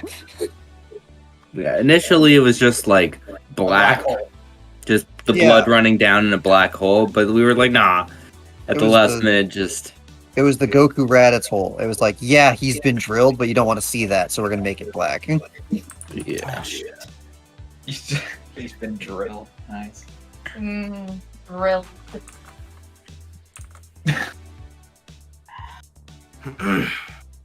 Why I found that funny. Oh my goodness. Oh, But yeah, that was we went on a fun journey on that. Actually, can I talk about the thing that was brought up when you were showing me those pictures? Because the premiere's over. Can I? Yeah, absolutely. I didn't check if it was still there. When Zoro fell over, remember how you guys had to add in the other pillars? Yeah. Yes. Were the pillars still reversed? I don't know if you had time to fix that. Yeah, No, shut we up. didn't fix that. Yeah, don't mention that. Yep. There's a But couple. like, There's a couple the of premiere's things in over. that. Can I talk about this? There's a couple of things that If you look Okay. hard enough, there's a couple things that are a little like, And you'll run into.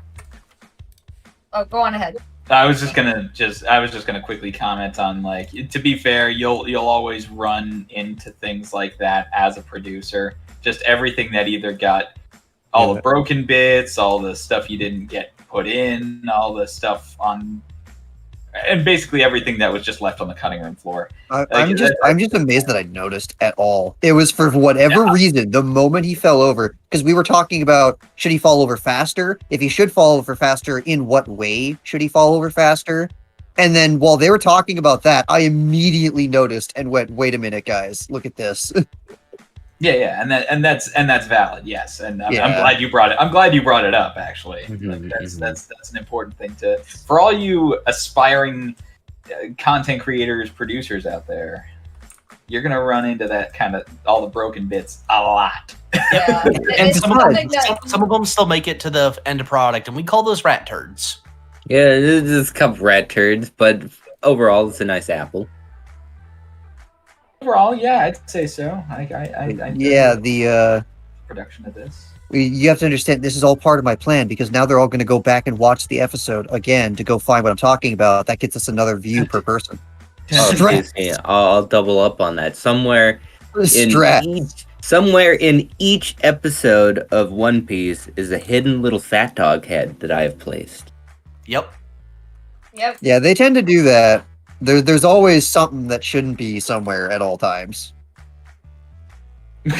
I do like that we made it the fat dog head though, because sometimes depending on the situation, what we would use in the past could be a little obscure, or if you don't know the show, you would just go, "Oh, I guess that was just actually there the whole time in the real show." Now that it's the fat dog head, if you find it, you know that you found it. Yeah. You. Oh, and the other thing is most. It took me several past Oh, yeah. to find. Cause I don't just make it obvious. I make it like transparent. You didn't even fucking tell us. I stumbled upon it and I said, "Doger, you got something to tell me?" It's like every project that I do, I stick like some hidden object somewhere in one scene. If it's fat dog related, my go-to is the fat dog head. How are you gonna do that for check? Well, check's not an abridged series. You know it's what? different. You know what? Maybe just make it like, because there might be some like dead space depending on how we do the paneling. Maybe for like one frame, the fat dog head is just somewhere.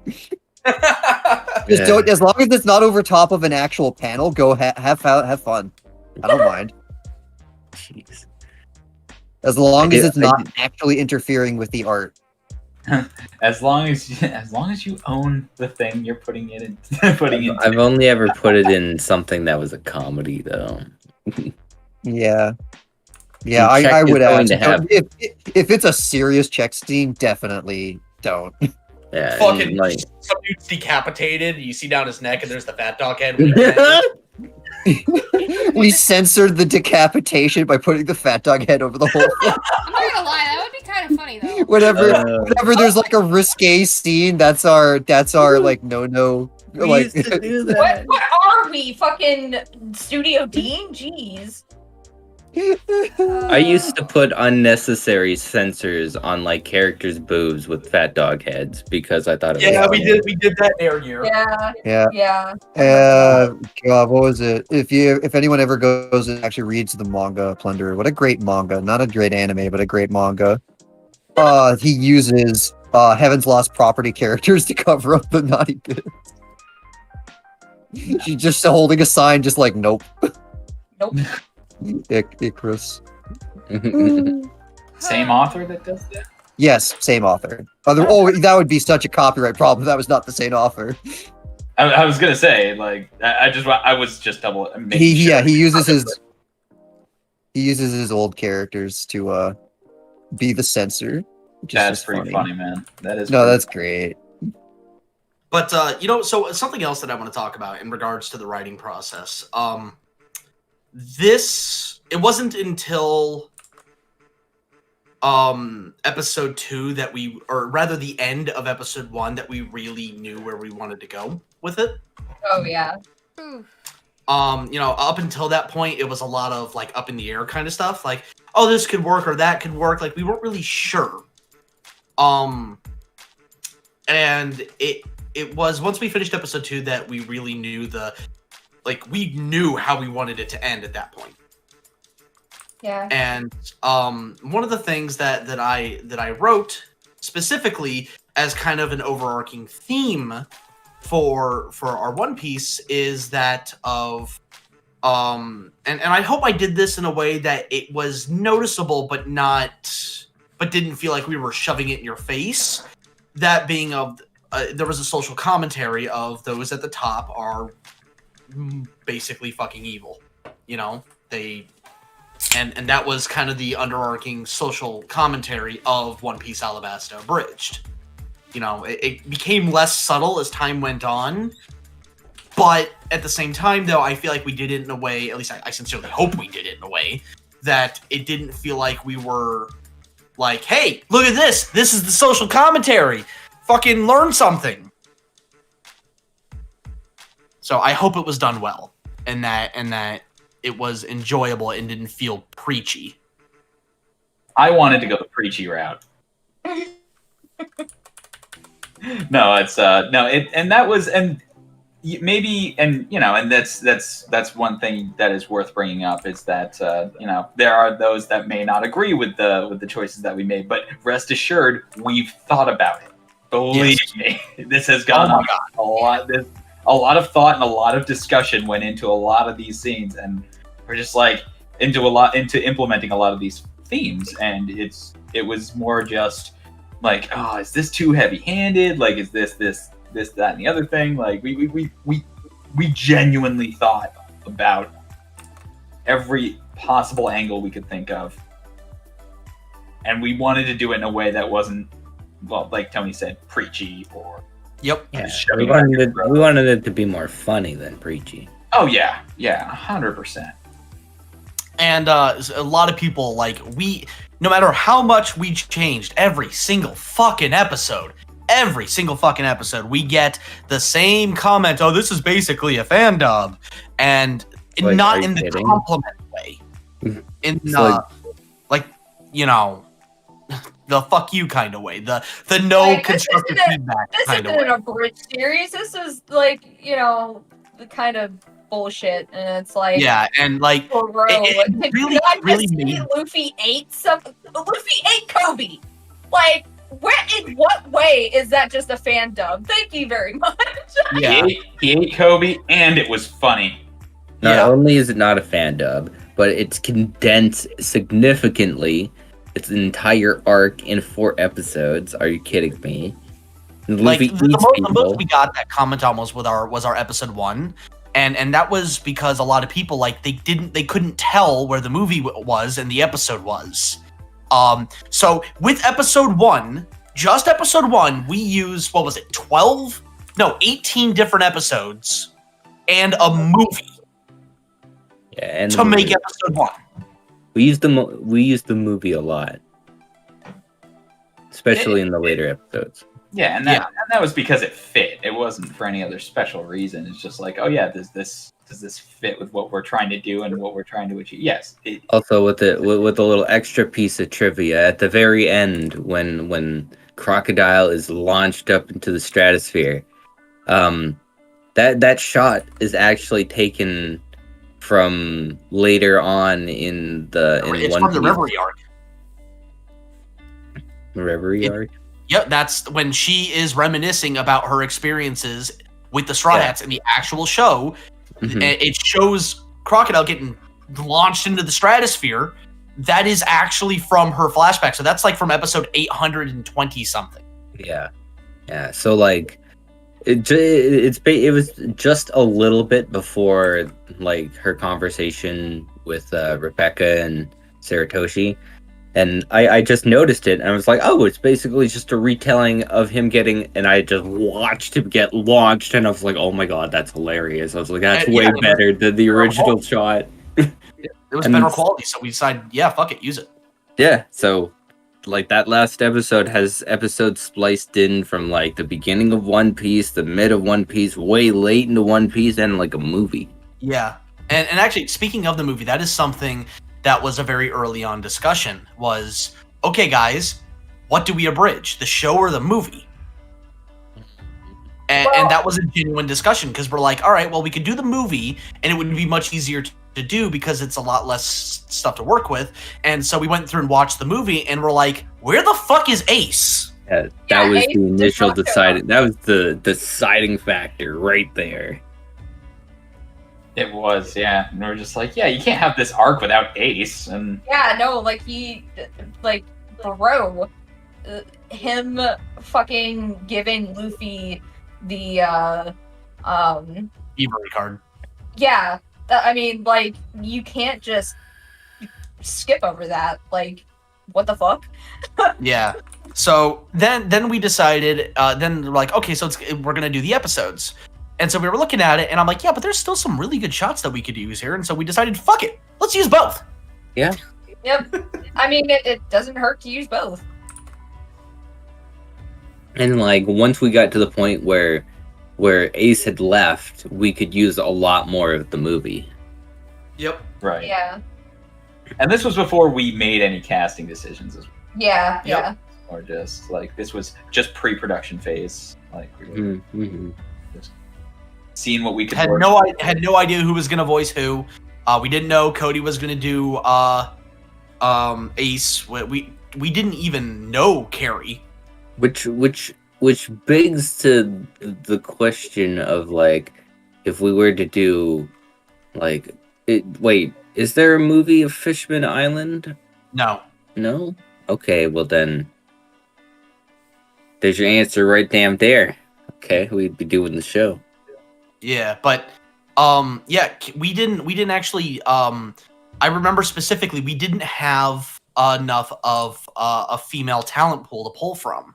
So I specifically asked Cody. I said, "Hey, here's our here's the audition document. Send this around to some of the servers you're on that have people that you trust." It's like it came in at the And- right time. Yep. I was just And- gonna say that. See, like, when it came to that, like, I auditioned for all the girls plus Chopper, but the reason why I didn't do Luffy was because, like, me and you, we kind of have a similar voice. My little boy voice is it's almost eerily similar to your Luffy.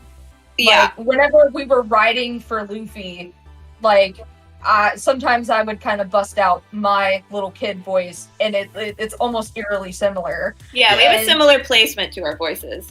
Also, real And quick, so yes. the voice of Miss Merry Christmas just joined us. Hello. Hey, Charlotte. Hey there. Also, Yeah. Carrie, or just everyone at this cast, can I say it's been an absolute privilege working with you guys. Same with you. To Yeah, you quote did a Scary fantastic Terry, job. aw, bitch. Excited to see our stuff this episode. You had so many lines. Yep, it was definitely awesome. Like It the was fact that I amazing. get to do that sort of thing it still blows my mind. My favorite part of the episodes is your line where Usopp falls to the ground, and big explosion of sand Went down happens. like a bitch. Yeah. That was I'm fun like to a do. bitch.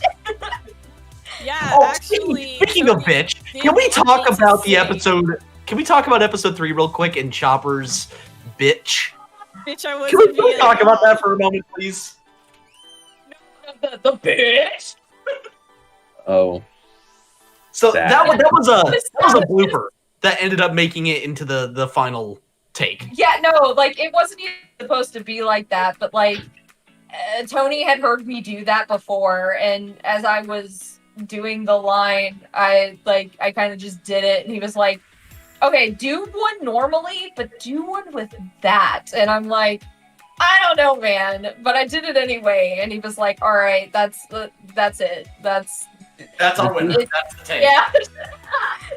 And You got it. so far that when Tony was directing me for the line "went down like a bitch," he actually said, "Just for kicks," Why don't you do it the way Chibi does Chopper, bitch? I don't remember where I heard that from, but like, I like every now and again when I say bitch, I'll like say it like that, and I don't remember what started that, but I guess we were just joking around, and I just was like bitch, and he just loved it so much that when I had done it while recording, he was just like I said, he was like, do it normal, bitch, but then do it like bitch, and so I did it, and he was like, dude, yeah, we were dying for like a solid 3 minutes after that. it was great. Oh goodness. But like with the going back to the the whole audition thing, like I said, I had auditioned for all the girls in Chopper, but the one thing that I was scared of was auditioning for Luffy, and getting the part and not being able to voice Chopper. Like, Chopper was the one that I was really just wanting. Like, I fell in love with what we were doing with Chopper, and I had I had a vision, and I was just like, I love this. I want to be the one to make the vision come to life. So and as soon as you're done, I want to elaborate on that further. And so I was going to basically tell everyone that when it came to me auditioning, Tony had no input on that. Nothing. He was not part of that process. Because her and I live together and we're together, to keep an unbiased opinion whenever it comes to casting for her for abridged projects, I let the other director or directors make the call because I don't trust myself to keep unbiased. Yeah. So if anyone's worried, like, oh well, she's sleeping with the director, like, that kind of bullshit. He has no say in anything that I abridge that he's a part of, at all. So I went ahead and I auditioned for the other girls, and I was like, I know I can, like, because we were still wanting kind of like how he is voiced in the original show, and I know that I could do it, but I was like, I didn't feel comfortable, and not to like throw Carrie under the bus or anything, but like me as a person, like me, I didn't feel comfortable voicing two main characters, like, that was kind of just my, like, but for me, I was like, I don't feel comfortable doing that.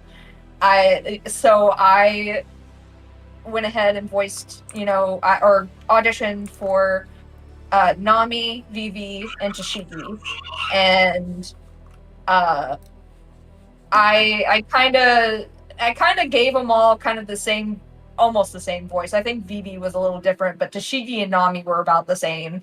And then Chopper came around, and I was just like, oh God, what do I do? Like, we kind of want to keep them sort of similar to how they are in the show, and like, oh God, what do I fucking do? I'm gonna step in here for this part. So, we were living in the apartment at the time of this happening, so we didn't really have enough space to have, recording without the other person hearing it. So we actually had Chibi do her auditions live. Yeah. Instead of sending in a recording like everyone else. And I was in the other room talking to Yusei of the Dastales, our Sanji. He didn't know he was Sanji at the time. And I very specifically remember hearing Chibi audition in the other room, and she got to Chopper, and she did one particular Chopper line where I heard it, and I said to Yusei, I go, oh my God. He goes, what? And I go, dude, I just heard her do a Chopper line. And he goes, yeah. And I go, dude, that was fucking like Megami 33 levels of quality. I don't agree, but I do. like, I was kind of freaking out because I was just like, oh God, like, I have been thinking about it, and I'm like, oh God, I've been like kind of practicing but like, oh god, like now that I'm on the spot, it can be a little, especially when you're doing it live.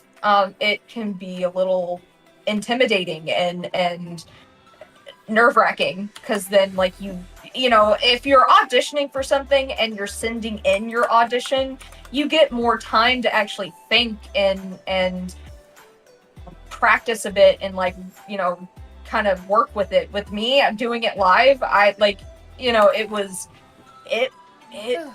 I almost had a panic attack. Like, that's how stressful it was. So I hope I'm not that intimidating. Fuck. No, it wasn't you guys. That it's the whole like, oh god, I'm on the spot now. Like I need to think of something. Like I need, you know, it wasn't you guys intimidating me. It was the pressure of like trying to figure out a voice and doing it live. And so I didn't even like I didn't think that I was even gonna get like a part, because I saw some of the people that were auditioning and I was like, oh god. Speaking of, Carrie. Yeah.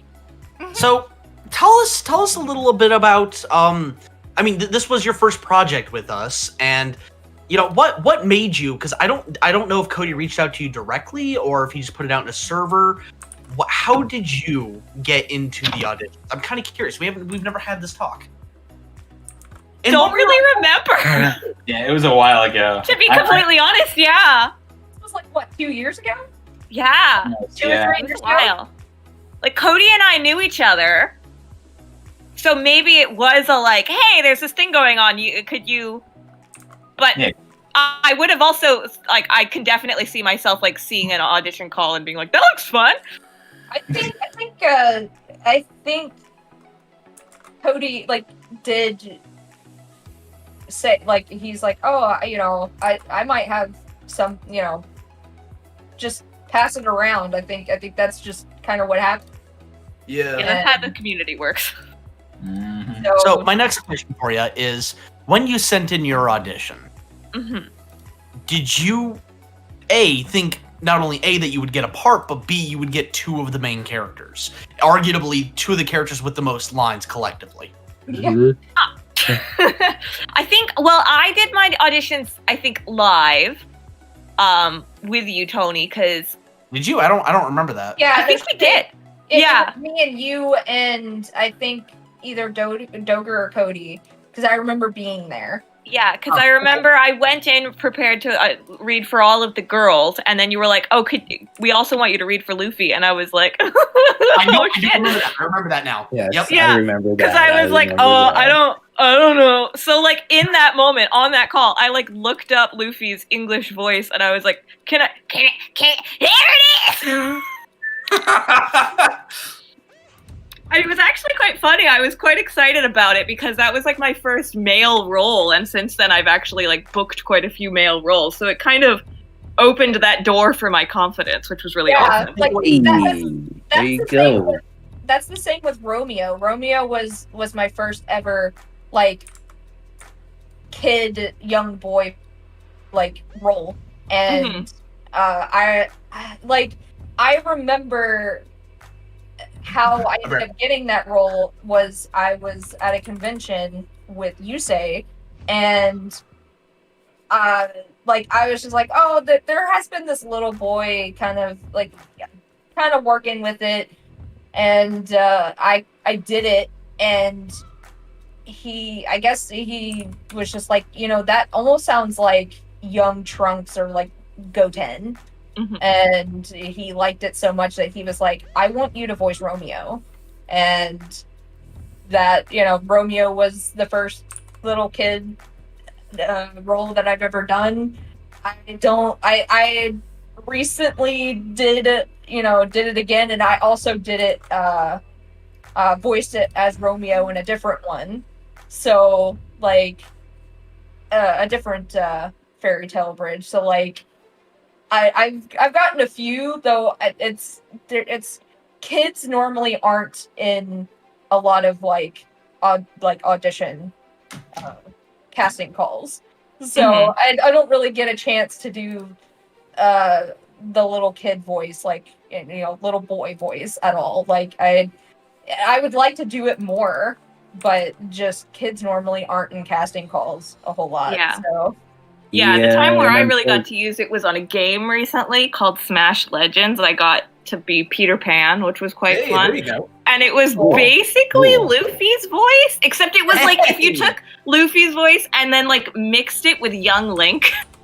Nice. Because nice. literally the entire thing is just me going like, ha, he, yeah! And it just, Oh, dude, that does sound like young Link. Like, yeah, I know. Well, now I know Hilarious. that if we were ever to do past Luffy with like Sabo and Ace, we can do that now. Young Luffy. Yeah, that's my secret. So yeah, no, it's actually been quite a profitable role for me. There you go. But I have to add it to my demo reel now. yeah, like it was the same for me. Like recently, like I was saying, recently I recorded, you know, paid work recorded with my little kid voice. So I mean, it. that is true. And I don't mind saying this actually. Chibi did some extras for us for check. Ace. Yep. So I got to do a little kid voice. Well, two different little kid voices, one and adult woman voice. So Awesome. yeah, I think I've come a long way with certain things when it comes to like doing voice work in general. Because I started out just like people just being like, we don't have anyone to fill this role. They just give it to Chibi, and it's like, all right, okay, sure. Hey, everyone starts somewhere. Yeah, no, like everyone starts somewhere, but then it became kind of like a like that's just how it is kind of deal, and it was normally just like if someone didn't want to voice the character and they couldn't get anyone, give it to Chibi, she'll take it, and it's like okay, but I definitely have come a long way from that, and then actually auditioning for things like you know, like someone like me that has very crippling anxiety, and like every audition that I've done, like in the past, like Minori, Chopper, I've had an anxiety panic attack, like like to a point where I got into a depressive mood and was like, I don't think I want to do this anymore. But I'm glad that I didn't actually. I'm glad that I didn't give Quit. up on doing this. Yeah, quitting. I definitely come a long way. I still have my anxiety. It's like, you know, especially when it's a new project and I've never met the person before. But I'm definitely getting better. And By the way, voicing- Miki save. Yes, Miki save. Thanks. And voicing in something that was at like, you know, my first paid work is definitely a confidence booster in that as well. So, you know. Speaking of check, I do want to talk about that for a moment. I am so fucking excited for you guys to see what we have planned. God damn. I'm excited just to see. I'm so excited. We Sign up for more auditions coming out. Oh yeah, auditions will be coming out. I cannot wait to put Molly up for auditions. Oh my god, I'm so excited for Molly's character. Speaking of Miki, I do need to talk to you about that once we're off stream, because I got to figure out where your limit is on certain things. Uh-oh. Okay. I was gonna say that doesn't sound good. No, so She had to draw Luffy in Merlin's outfit, so you know. I mean, true to word. I'm actually just unfortunate. I'm part of the like there's like a two. Shit.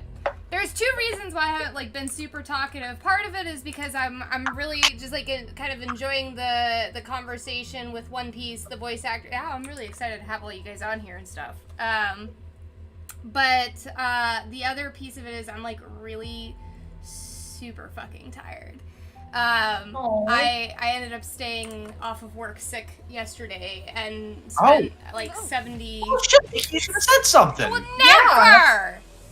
Anyways, it wasn't the type of sickness that was like a cold or a flu, per se. But anyways, I spent about like 70% of the day yesterday just like laying in bed and sleeping, and then I couldn't sleep last night, and so now I'm like, just survive till 10. Just survive till 10, and everything will be okay. Aww. So that's. And I mean, and for clarity, it's not survive till 10 until the stream's over. It's survive till 10 because even if I hadn't done this, if I had taken a nap, I would have been fucked. Okay, so are you sure you want to go till 10? We can wrap this up at 9:30 if you want. Nah, 10's fine. Because Okay, here's as the long as thing, you're is sure, like, 'cause it- that's what I need to go to because I screwed with my sleeping schedule so much yesterday. Like I have to fix it. So that's kind of where I stand there, but no, right? So you wanted the reason why okay, circling back, you guys are starting to see now why I haven't been talking. That's all right. Aww. So I just don't know if after the stream tonight I'll want to stick around for too long, but we definitely. Oh no, it doesn't need to be tonight. There's no rush. Yeah, but we definitely can catch up soon. Yeah.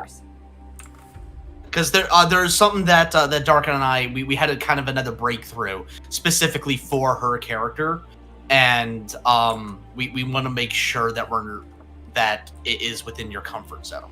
Oh yeah, okay, that's all right. Deal. I'm just like sitting here wondering to myself, could I manage? Because I actually really kind of want to try out for Molly Gray, and I'm like tossing up the idea of doing it because I'm not sure if I can juggle both the art and the voicing. But I You are completely open to audition for it. It is open to literally everyone. Yeah. I am fully well aware of that.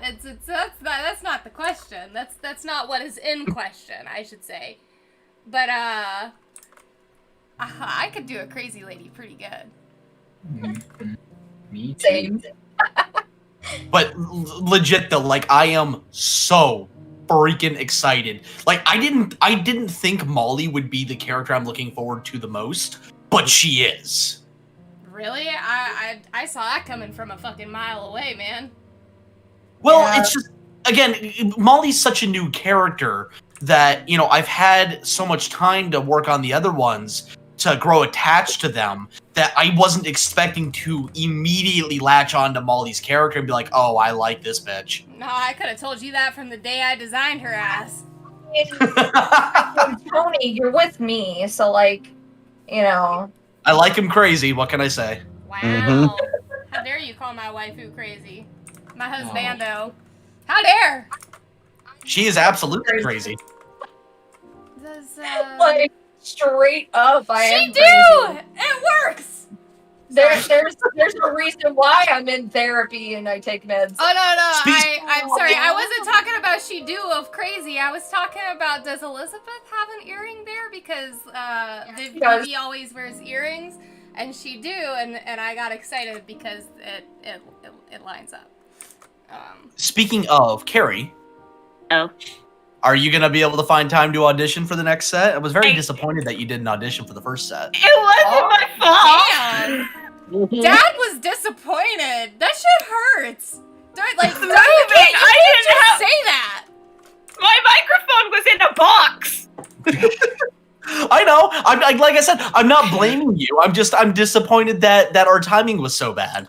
I know. It was so funny because I waited until the last possible second with my move. Like, my boyfriend was like, put away your damn booth.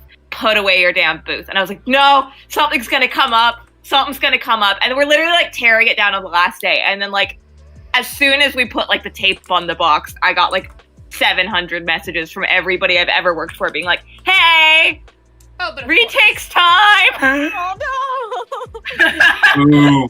And I was like, I'm sorry, everybody! Yeah, that's. Are you okay with me talking about that? Oh, yeah, absolutely. Okay, so that's actually one of the main reasons that it took us so long to get One Piece out was because she was in the middle of a move and we didn't have Vivi or Luffy's lines. You could have done them. But so we tried to do as much as we could. Just give them to Cody and Chibi. I could pull off a Vivi. Yeah, line. exactly. Oh, there. Get it. Perfect. Perfect. 10 out of 10. Just speak down your nose to the Not- everything. It would not be the same. Like if we had done that, I as one of the writers would not have been comfortable with having someone else voice you. Oh, okay. Voice your character. So like it just would not have been an okay thing with me. I would have, if that was something, which I know they wouldn't have, but if that was something that they had decided, I would have probably left. Because, like, I just don't. Yeah, no, we would not have sacrificed the quality for a faster release. I absolutely, my professional integrity won't allow it. Now, if it was in a instance where, like, you just went MIA and we have not heard from you in, like, months and months and months and we can't get a hold of you, like, because there have been people that have done that, and I understand, like, if they've gone MIA and you have no idea where they are and like they're just off the face of the planet, then you got to do what you got to do. Yeah, but that would be the only reason I would have done that. Yeah, in this instance, you were moving, so like, I mean, what we could wait until you were done, getting all settled, and then we can record. Like, so. But And I actually reached out to Tony like at some point in the middle, and I was like, I'm sorry, I have a lot of anxiety, and I'm coming back. I just need some time. Yeah, no, and that because I had been messaging her, like twice a month, to be like, hey, what's going on? I haven't heard from you, and I bet she was like, oh my god, I don't want to message him until I can get something. But like her messaging me and just saying, yeah, no, hey, I'm sorry, I'm just taking a while. I said, hey, cool, I'm just glad to hear you're alive. Die. We just want to make sure you're okay and that everything's all right. Like, I'm okay. It's fucking 2020, bitch. Stay in touch. Yeah. I'll always be shit tweeting, so that will. I do see you tweet every now and again, and there's been times where I've like either commented or like liked your stuff. Yeah. Okay. But, good. She's alive. Do you guys want to talk about some of the stuff that got left on the cutting room floor that people didn't get to see? I do want to talk about a funny story that happened when I was auditioning, actually. Sure, go ahead. Yeah, When I was still on. auditioning, I was at college at that point, and I didn't have my microphone and my home studio, so I was going to the radio station at my university, and there was someone who had to set up the audio, like, everything was fancy schmancy. They had a Neumann U87, they had a compressor, they had all of this stuff, and he thought that everything was going to be normal, and then I said my first audition line, "He's saving the country, you gender-confused swan!" And then he looked at me like I had 3 eyes or something. I've used that audition room, or I've used that radio room ever since when I was at the university, and there was one time, Chibi is in this project, and Legend is also in this project. There was a time when I was thinking about making a one-shot of Devilman Crybaby. Oh yeah. But there was one line that I knew only I could do because it was, for the context, for people who have seen Devilman Crybaby, this is the first person who turns into a demon at the Sabbath Club. So she's just laughing hysterically, and then she pukes on the floor, and then she turns into a demon or something. And since I knew how that was going to look, I said to the person who was testing my audio again, hey, I'm gonna need you to make sure my audio isn't too loud or too soft, but I will be going crazy. And then he said, crazier than the gender-confused swan? And then I said, crazier than that. And I said the line, and he looked at me like I had 3 eyes again. So you warned him. But The comedy. That's definitely What the happened? best. Like, that's one of the best things. Like, I would have liked to have been a fly on the wall when we lived in the apartment and we would use our closet to record. And, like, when you live in an apartment, it's thin walls. Like, we had the neighbors that used to live behind us before a family moved in, they would fight all the time. And It was the lesbians, right? I wasn't going to say that. Wow. That's just that's how I know Oh them. my Like, gosh. we had the elderly couple upstairs who had like a fucking wood block for a foot, and then the lesbians the next door over. That's how I remembered them. I mean, okay. Different things that were. I'm just shouting facts. I remembered them. It was just they would fight all the time, and like, and the people upstairs, it almost sounded like there was like wrestling going on. There was one night where I actually like had an anxiety panic attack because like with past traumas, I thought someone was getting beat the shit out of up there because it was like 2 or 3 in the morning, and you just hear like a wrestling match going on up there. So, but I would have loved to have been a fly on the wall with them hearing some of the things that that we have said during recording. I mean, because we've never had any like complaints from anyone. We never complained against them either. Like, we were holding that in reserve. If they bitched about us, we're like, okay, weapons free.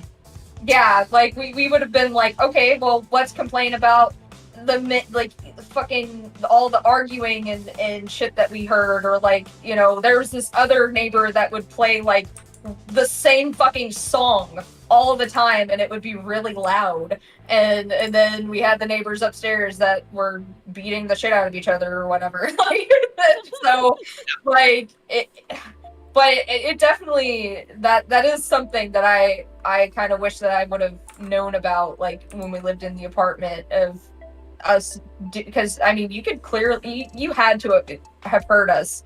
If we could hear all that shit, you had to have heard us, especially like when Tony would record for Natsu. Yeah. And so I would have loved to have those moments, but because now we're in a home and it's just me and Tony, like we're not gonna have any of those moments because we're both doing voice stuff, and we're gonna say we say crazy shit to each other all the time in general. So Oh my god, yeah. I'm in a townhome right now, and I like to record. Let me just preface this by saying that I am a college student, and I don't want to spend money on an apartment yet. Mood. But I am living with my parents right now, and I don't like to record when they are in the house. There are sometimes I can't avoid it. There's a project that I'm doing with Cody where I had to do some screaming, and then my mom just texted me as I was doing it, "Are you okay?" Hey, you know what? Just be glad you're not doing any not safe for work stuff. That's true. That's true. I will not tolerate that. To which I said, Char, put your mom on the phone. I'll talk to her. I will say this. I showed her a clip of the project, and she thought it was really cool, which is awesome. Yeah, I'm glad. I hope that alleviates some things. Hopefully. Yes. And I did explain to her, this is why I was screaming, this is why I can't half-ass it. It won't sound as good. Yeah. And for the record, guys, out like that. we never actually even spoke with the lesbian couple. That's the only reason I know that they, that's the reason I refer to them as that. We never met them. We never got names, personalities. That is just, we knew they were lesbians because of their internet name, and we only ever saw, We've only we lived there for like 6 years, and we only saw them I only saw them like twice. I just always heard them arguing all the fucking time, and then they moved, and then a family moved in. So, and then we got lesbians fighting to children crying. I prefer the previous ones. No, the thing of it is, Tony, is that when that family moved in, you barely heard those kids. I barely ever heard those kids cry. Like, I heard them outside playing, but when they were inside, I didn't even know they had kids until I saw them outside playing. That's what was bonkers to me. Like, the kids, I mean, I didn't even know they had kids until I saw them playing. So, you know, that's, I mean, you know, that's nor here nor there, like, you know, but like, just to say, those kids were actually quiet. Yeah. But, So One Piece Alabasta Bridge, guys. The reason we're here. I said, so One Piece Alabasta Bridge, what's going on? So, yeah. So, there were a lot of jokes and a lot of premises and ideas that, and I mean a lot, like, we're talking pages and pages of ideas that just either we couldn't find footage for, it was we went a different direction, or it was just too fucking dark even for us. It's never too dark for me. I know, I was going to say, when I was... One of the characters I auditioned for, just for kicks, was Kobe. And I did not realize that he was being eaten until I saw that clip. And I'm like, oh, that is dark. He was delicious. Delicious, yeah. Nice. But I'm gonna be a Marine. I have to say, there was one thing that I really wanted to be put in, and it was I wanted, like, actually, like, me and Tony kind of worked off each other on this with the whole Dr. Dick thing. So I really wished that we had the footage of just this random person, just, you know, they see Chopper and they're like, Dr. Dick? Is that you? And fucking Chopper just gets a fucking, like, cigarette, takes a long draw, and he's just like, I haven't heard that name in years. Like, you know? That's like one of the things that I really wish that we could have done. Like, there are many other things with Chopper that I wish we would have done. But that was, like, another one was him having a Vietnam flashback, and it would just, like, slowly pan to his face and then, like, fade in, like, some, like, war, like, scenery, like...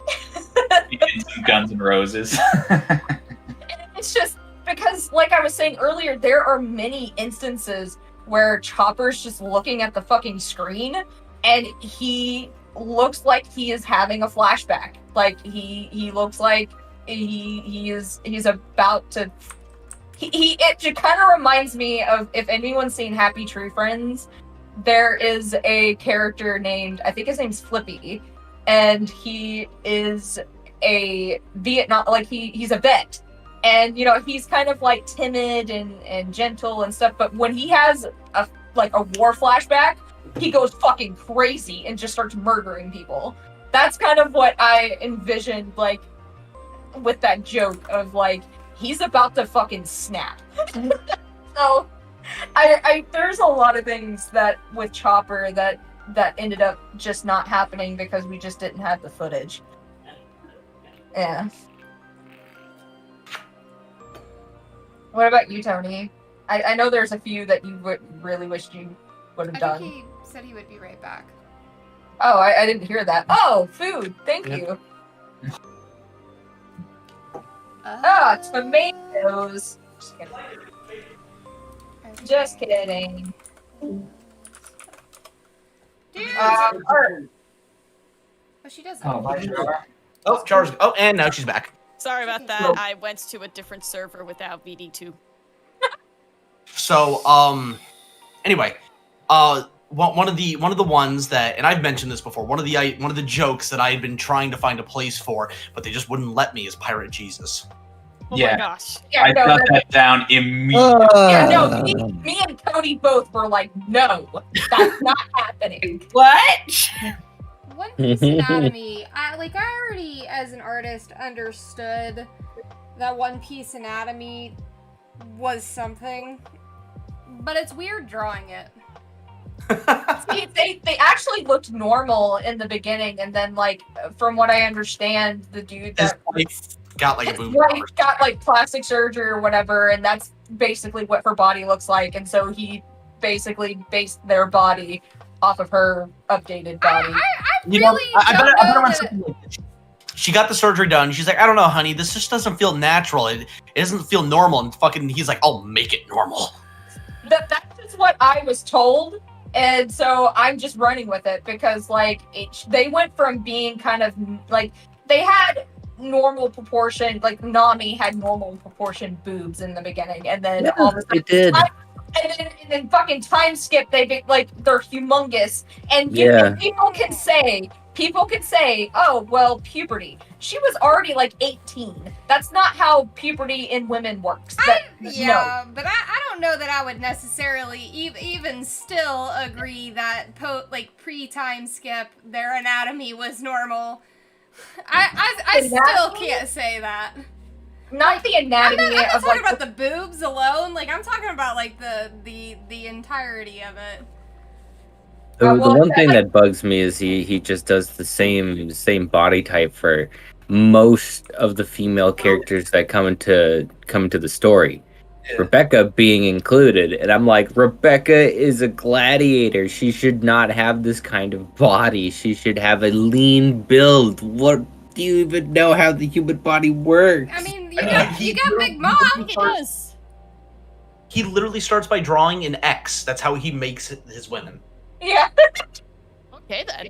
I have to say, like, yeah, the waist and is not like that's not normal proportion, but like when it came to busts and like hip size, like it was considered like it was like I was talking about, like Nami, like her bust size was normal. Like, you know, I would say she was probably the same size as me.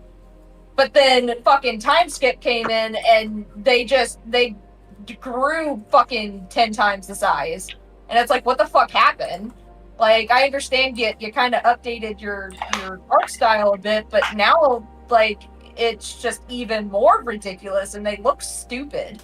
They look absolutely fucking stupid with these humongous melons on their chest and, like, the waist is the size of a toothpick. Like, what the fuck? It's because he thinks he's like, my audience likes this. They like my audience is a bunch of guys who like big tits. I was like, yes, you're not wrong. But Actually, but But there's I also like- I don't part of your dislike it. audience who doesn't like people like that. yeah. Like that's, Come on, I guess have one some thing variety. To say. I don't dislike the style that he draws in. It's his style. Like, it's his style. It's just like the only thing I kind of wanted to just point out is like it's really weird drawing his anatomy. It's just it's not like, so I am on the art side scale of anatomy as accurate as I can get it. Perspectives are like right there on it. So for me to be doing this is a lot different. I mean, not that it's like impossible for me to do. It's just different. Yeah. It's a wild ride. Push-up bra effect? No. Push-up What? bra effect. You think they wear anything? He was quoting a commercial. She Yeah, is wearing like a bathing suit top post time skip. Wait, push up bra, nothing. Yeah. But But Nami's wearing a bathing bathing suit, and Rebecca is wearing like Chainmail. gold chainmail. It's a bikini chainmail. Yeah. It's also really hard to tell the difference between what actually is that the original manga artist's vision and the anime. I went once just out of curiosity to see if they like the proportions of the manga. I just went and looked at the immediate latest chapter of the manga to see how ridiculous it may have been at the moment, it was far less than what the anime did. So I don't even know how much of what you're talking about actually ever existed by the artist that you guys are referring to.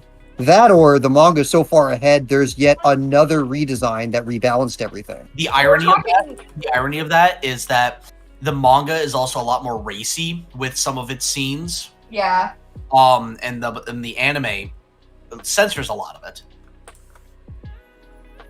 Like, for example, one of the Whole Cake Island scenes. I mean, Nami is just falling out of her fucking top because it's been shredded in the manga, but in the anime, it's barely been touched. Of course. I mean, to be fair, I like. To be fair, when it comes to that, I don't really have a problem because really, it's like, yeah, boobs are nice and all, but like, you know, I don't watch One Piece for the boobs. I really don't. She watches it for the plot. I actually watch it because, you know, I like the characters and I like their personalities and I like the adventures they're going on. Like, shit, I fucking love a boat. The fucking Going Merry was the saddest fucking death for me, okay? I don't want to talk about that. I don't Yeah, want to either. talk about that. I fucking cried. Like, you know, the death of Ace was sad, but the death of a sentient boat was even sadder. Do you to have me. any idea how angry I was that anime made me cry over a boat? It was sentient! It wanted to go on adventures! It was fixing itself! What? It was what? It was sentient! Huh. Like, it was trying to fix itself. Like, that is canon. It literally had, like, a soul that appeared, and it was to Usopp, yeah. It was... Assuming another thing that's canon was the cannon that destroyed it. Real quick, actually. Miki. You can leave now. Big up. Big up. Respect, Gary. Respect. Good point. Yes, Miki, Tony? do me a quick favor. No. What? Please. Go to Shitpost. No, don't do it. Don't do it. Do you mean No. Don't do this to her. Don't do it. Don't do it. Thanks, Chibi. I'm not gonna do it. Don't do it. Don't do it. Don't do it. Don't do it. Why are you so rude? And he's laughing in Oh, glee. You have sentimental value for this thing? Here, let me pour fucking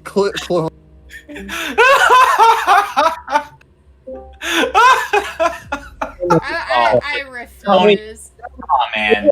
That's a my dick move, okay? Come on. Well, just search an anime that I love. Daga Kotowaru. God.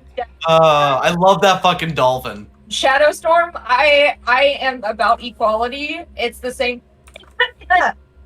It's the same for the dudes too. So fuck you. If you have improportionate boobs as a dude, she still hates you. Got it. No, it's the like over sexualization of dudes as well. Like I have the same opinion on dudes as I do as girls. Like there is no, you know, like if I want to watch something, for me, watching an anime, I want to watch like I don't mind some sex appeal, but like I would rather watch a serious story like anime than fucking Konosuba or like, you know, shit like that. Shit that's fucking just stupid and whatever. Like I, you know, have some sex appeal for both men and women, or in between, whatever your preference, you know, like whatever you may be, show the sex appeal, but like don't overdo it. Like you gotta, it's like cursing for us in our Bridge series. You gotta sprinkle it in, just, you know, sprinkle it in. That was again my major complaint for Heaven's Lost Property. The balance between it has really genuine, heartfelt moments in it, but you do have to wade through a lot of just why am I even here? And not even on that, like in just pure filler, it's like, what are they doing this time? They're just doing random stuff. It doesn't even need to be like, yeah, it doesn't even need to be like sex. It's just, they're just doing stuff that doesn't matter and is not contributing to anybody in any sense. See, and I thought we were going to talk about Frankie's shoulders. We can't talk well, about Frankie. yeah, we can do that next. Literally artificial. Like, literally artificial. We can't. There's not even a competition there. Yeah, but the shoulder balls. Why? Why the shoulder balls? All the weapons, man. For the ha-has and the TEs. It's so weird. Yes. For this exact reaction, Dogger. I also liked him with longer hair. Yeah, no, him with his longer hair, he definitely looked he definitely looked a lot better. I do have to say. Frankie's not my favorite character, but he definitely looked better with longer hair. Yeah, post time skip Frankie, I missed pre-time skip Frankie. I just don't like the fact that he wears a banana hammock all the time, and that disturbs me. I actually don't mind that. I just like. You know, that's his thing. That's what he wants to do. Okay. Yeah, but there was like a few episodes where he was naked. Yeah. He wasn't wearing anything, and I'm like, what the fuck? Put some pants on, man. No. I think it's just the. No. I mean, but that's unapologetically Frankie though. Like that is. I don't know. It's like I'm part robot. It doesn't matter if my dingle's all over the place. I care. Please put it away. Are you naked? No, my genitalia is not out. Like, for Is me, it's the hairy legs though. That's what really gets me. Oof! Ouch! Well, like, dude, you can have hairy legs, but like, put some pants on, please. No. I feel attacked. Personally attacked. Ew, I'm oof. Dogger, can you come over here and hug me so we can cry? Yeah, we can cry together. Cry. I would fly all the way over to where you are and hug you. I know. Thank you for the support. I really do appreciate it. You're welcome. Tree won't let me. Oh, sorry, Carrie. Damn you, Trudeau! Trudeau! How dare! Shorts is fine, but wearing a banana hammock and having hairy ass fucking legs, Hananamic. dude. If you're gonna wear a banana hammock, A pahananamic. yes, yes, a panic. if you're going to wear a fucking Speedo, A pahananamic. yes, then fucking either wax or shave, dude. Wax or shave. I like just ew. Or you can sugar it. of Mr. 2, and all I Yeah, could that's focus another fucking character I don't like because of his hairy ass. his hairy ass legs. Wait, how do you feel about the Beast Titan? He makes sense. The what Titan? What? The Beast Titan. I'm glad someone What is beat me that? to the what. Okay, never mind. If you don't know, I'm not going to tell you. No, I don't watch Attack on Titan. Okay, that's why. Yeah, we'll leave it. I'm keeping up with the final season. I'm keeping up with the manga. Oof, it's getting intense. I watched Oof. maybe the first season and was kind of bored with it. I don't know. I'm not into it either. Fair. I just skipped past the first season and I started with season 2. Tony, knock it They've off. made an official cut of like the first What is 3 he doing seasons, so you now? can just skip them. Look at Shitpost, man. I Are think we need are you making these on the spot, or do you have I these am. in reserve? I'm making them on the spot. Okay. Ahmad, I think we need to ban him. At what Tony! point do we start? At what Tony! point do we have to start putting this in not safe for work? Make Aaron's mom being eaten. Oh no! this point, I feel like this is spamming because it's literally just the dolphin laughing at things. It's spamming. No, but it's variation. It's different. It does. No, it's not. We get the point. The first one was very clearly the dolphin going at him, and now the rest of the. But again, at what point do we start putting this not safe word? This is getting to a direction that I do not Stop. like. It's okay. First time, whatever. But now it's kind of getting to a point where it's not funny. You The put chat it with doesn't even know what's going that on. scene from Full Metal Alchemist Brotherhood. Oh, One with the talking chimera. Oh, I would just. I was I thinking had about thought that about that. myself. But it was too low a fruit. Good. Don't. Because that would be where I'd lose it and I'd leave. I mean, the lowest I fruit that one- is the ripest.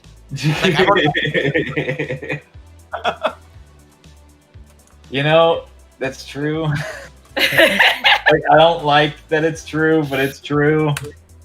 Yeah. Take Very the easy to easy have- route. That's how you win at life. Wow, don't listen to me. For anybody who doesn't understand, Tony is posting a bunch of really shit posty pictures in our shit post section taking on On our Discord. Discord. If you want to see what we're talking about, join the Discord. I'm taking historically really sad scenes, and then I found like several years ago I had our buddy Royce compare my laugh when I do stupid and mean shit in video games to them to a sadistic dolphin. So Know I that found laugh well. so it's the little sadistic giggle, and it's really funny because I still remember one time when we were in the apartment, and I'm in the shower, and I don't remember what I thought of, but I started doing that sadistic giggle, and I hear Chibi in the other room. No. Yeah. and the funny thing is I'm the one that cut out the dolphin for him. I shouldn't have done that. Okay, it's okay. Really not. Yeah, that was my mistake. I should not have. He has too much power. Jeez. Oh, sweet lord. I also have one of Ace. Sweet lord Oh above. no. No, that's even worse. Sweet lord above. Jeebus.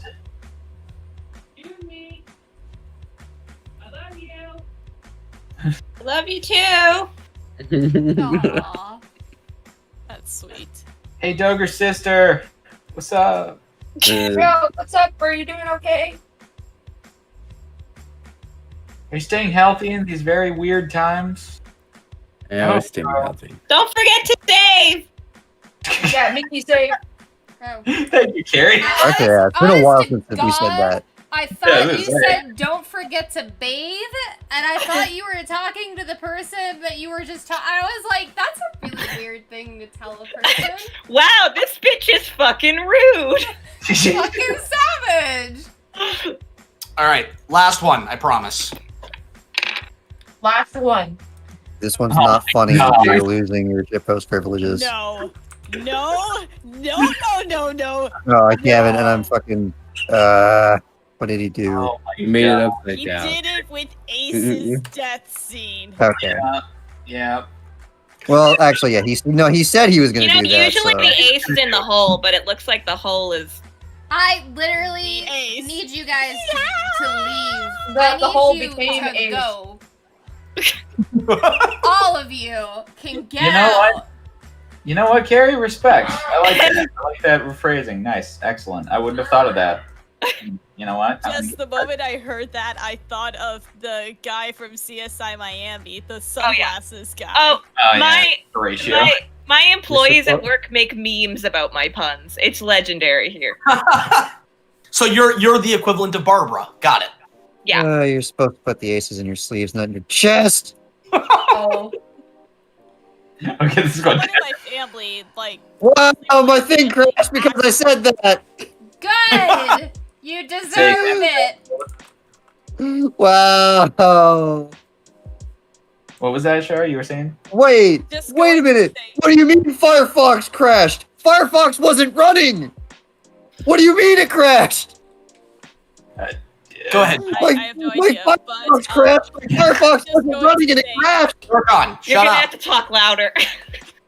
I was just going to say that I have someone in my immediate family who makes puns on the daily, and she wrote her college essay on puns, and I thought it was going to be stupid, but she wrote about how it helps her think on the fly, which is something that you need in the business world. So she related it to real life. Aw. See, Smart. we have someone on our channel that I'm not on channel, but on the Discord server that Oh, does yeah. nothing but say puns all the fucking time. So I kind of have been like, all right, this continues. I'm going to make gay baby jail, and that's where I'm going to put you every time you make a pun. It's a very love or hate thing. My boyfriend and I have a like near perfect relationship, but he for my puns, like he's threatened to break up with me several times. Oh I wouldn't go Well, that that just far. means you're really good. I wouldn't go that far, but like, You should see me in an IKEA. Like Oh, God. okay, now I kind of want to see that. All right. I have a video. I bet. I'll send it to you, Cody. Please do. I kind of want to watch no! it. I'd love to see this. but like the whole gay baby jail thing, I'm like that's something that I've been Gaby? thinking, baby jail. Thinking about doing that just to throw people in there that's like being bad. It's like it's timeout basically. It's like horny jail, but You know, I just That's looked. where not safe for work is. That's So- fair. I'm looking at this, and I gotta say, I love fucking like. Chopper could easily be Meliodas, as he could be just a pissed off office worker. He hates me. I love it. yeah, I know that guy. I had to give him the hair swoopies. It was like the Yeah. one thing that needed to be done. That's like one of the things that would be like, oh yeah, he's Meliodas. Like, it's gonna- Moment I'm I literally hear that, gonna- I just I'm- think of Legends Meliodas voice. I'm sorry, Sir Mel voice. Oh Lord. They're gonna be. It's don't gonna bring be that up. blonde. I mean, he's kind of got a look on his face like, look at what I got to deal with. Yeah, this is the shit that I have to deal with. The Jim Halpert from The Office. Fucking like Usopp's freaking out about what Luffy's wearing, and Chopper's like, "Fuck all of you." Chopper's like, I wish you fucks would just die already. Alright, guys, I gotta call it a night, but it was. Well, Thanks we're for actually- joining. It was great connecting with all of you and finally getting to speak to the amazing Carolyn Davies. I'm sorry, I'm starstruck. Oh my goodness. I Live mean, in Cute. house. it's not every day that I get to meet someone that voiced in a bunch of awesome abridged videos. Like, you voiced in a Giga video for crying out loud. She's also Albedo, isn't she? I am. That is true. Hence my profile picture thing. Yeah, that's true. But I changed it to that when I signed up for Discord, and I never changed it because I am ancient. Dude, For me, I picked a picture that Extra 325 made when I was doing Batman Assault on Arkham Abridged. It was a smiley face with Killer Frost's hair on it. see, me, I changed my profile picture so much. Like, Yeah, me too. Her profile Eh. picture is just adorable. I'm thinking about that song so many times this past week. I'm thinking of the song "You'll Be Okay" yeah, from like Hell of a Boss. that's like one of my favorite scenes. Hey, Carrie. Yeah. Sorry, you were talking about your Albedo picture, and I got me thinking, and I found this, and I am so happy I did. Oh. Aw. Noises, yes. See, I want to make it emote, or it's just angry chibi noises. Make it angry chopper noises, please. I'm gonna see if I can find one.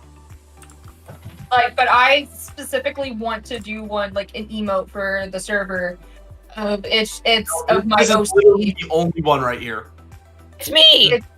It's of my OC, and it's just angry cheating noises. I'd like to point out that when I say it's me, I mean the angry albedo noise is not the girl taking cum like she is, like the damn mayonnaise. Has the Annie, are you okay joke been made? Ugh.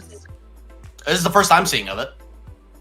Yes, I'm thinking it was made a lot when I watched Ask an Anime Character, and there was only one panel. There was only one time that the person playing Annie Leonhardt was at, and there were so many references to Annie. Are you okay? Are you okay? Are you okay, Annie? That's good. And then there are also references to the musical Annie, like they were just singing Tomorrow. Oh man. Yeah, the sun will come out, man. Not on the East Coast. I mean, we're getting a storm. You know what? So actually, we went off on a huge tangent, but before we wrap this stream up, a few other things that kind of got left on the cutting room floor. When we first started, we were gonna base the characters off of their sins, and the levels of holy shit we were going with Nami and Sanji. We really had I was told that it was going too far. We had to scale it back a little bit. Where not basically like Vivi and Nami were gonna get into an argument, and Nami was gonna be like, "Bitch, I would if I thought I would get more money by doing, or if I thought I could get more money, I would literally sell you to Sanji." And she's like, "Sell me to wait, what?" And Sanji's like, "Well, I mean, if you're offering." Again, lust and greed. So Sanji was a lot more rapey in his initial. Don't That's bring one it way to up. put it. That's that. We scaled it back. We're like, yeah, this is just in bad taste. Yeah, most of the writing sessions were just me and Tony fighting about shit. or yelling at each other in Jewish mom voices. Yeah, that too. Like that is a pretty like inordinate amount of the writing sessions, honestly. Can we please get a reenactment of one of the scenes from Alabasta Abridged with Cody and Tony using their Jewish mom voices for all the characters? We could totally do that. You I'm can- 100% down. Grab Hold a up. script. Pick a Sounds like- scene. That sounds like Yeah. Patreon. All right, Cody, pick an episode 1 through 4. Let's go episode. You know, hold up. Episode 3. We're gonna do the bar scene with Tashigi and Smoker. Oh Christ! Okay, that's the direction we want to go. All right. Oh, dude, this is gonna be so good. Hold up. I'm grabbing it. Give me just a second. Yeah. Feel free to do that.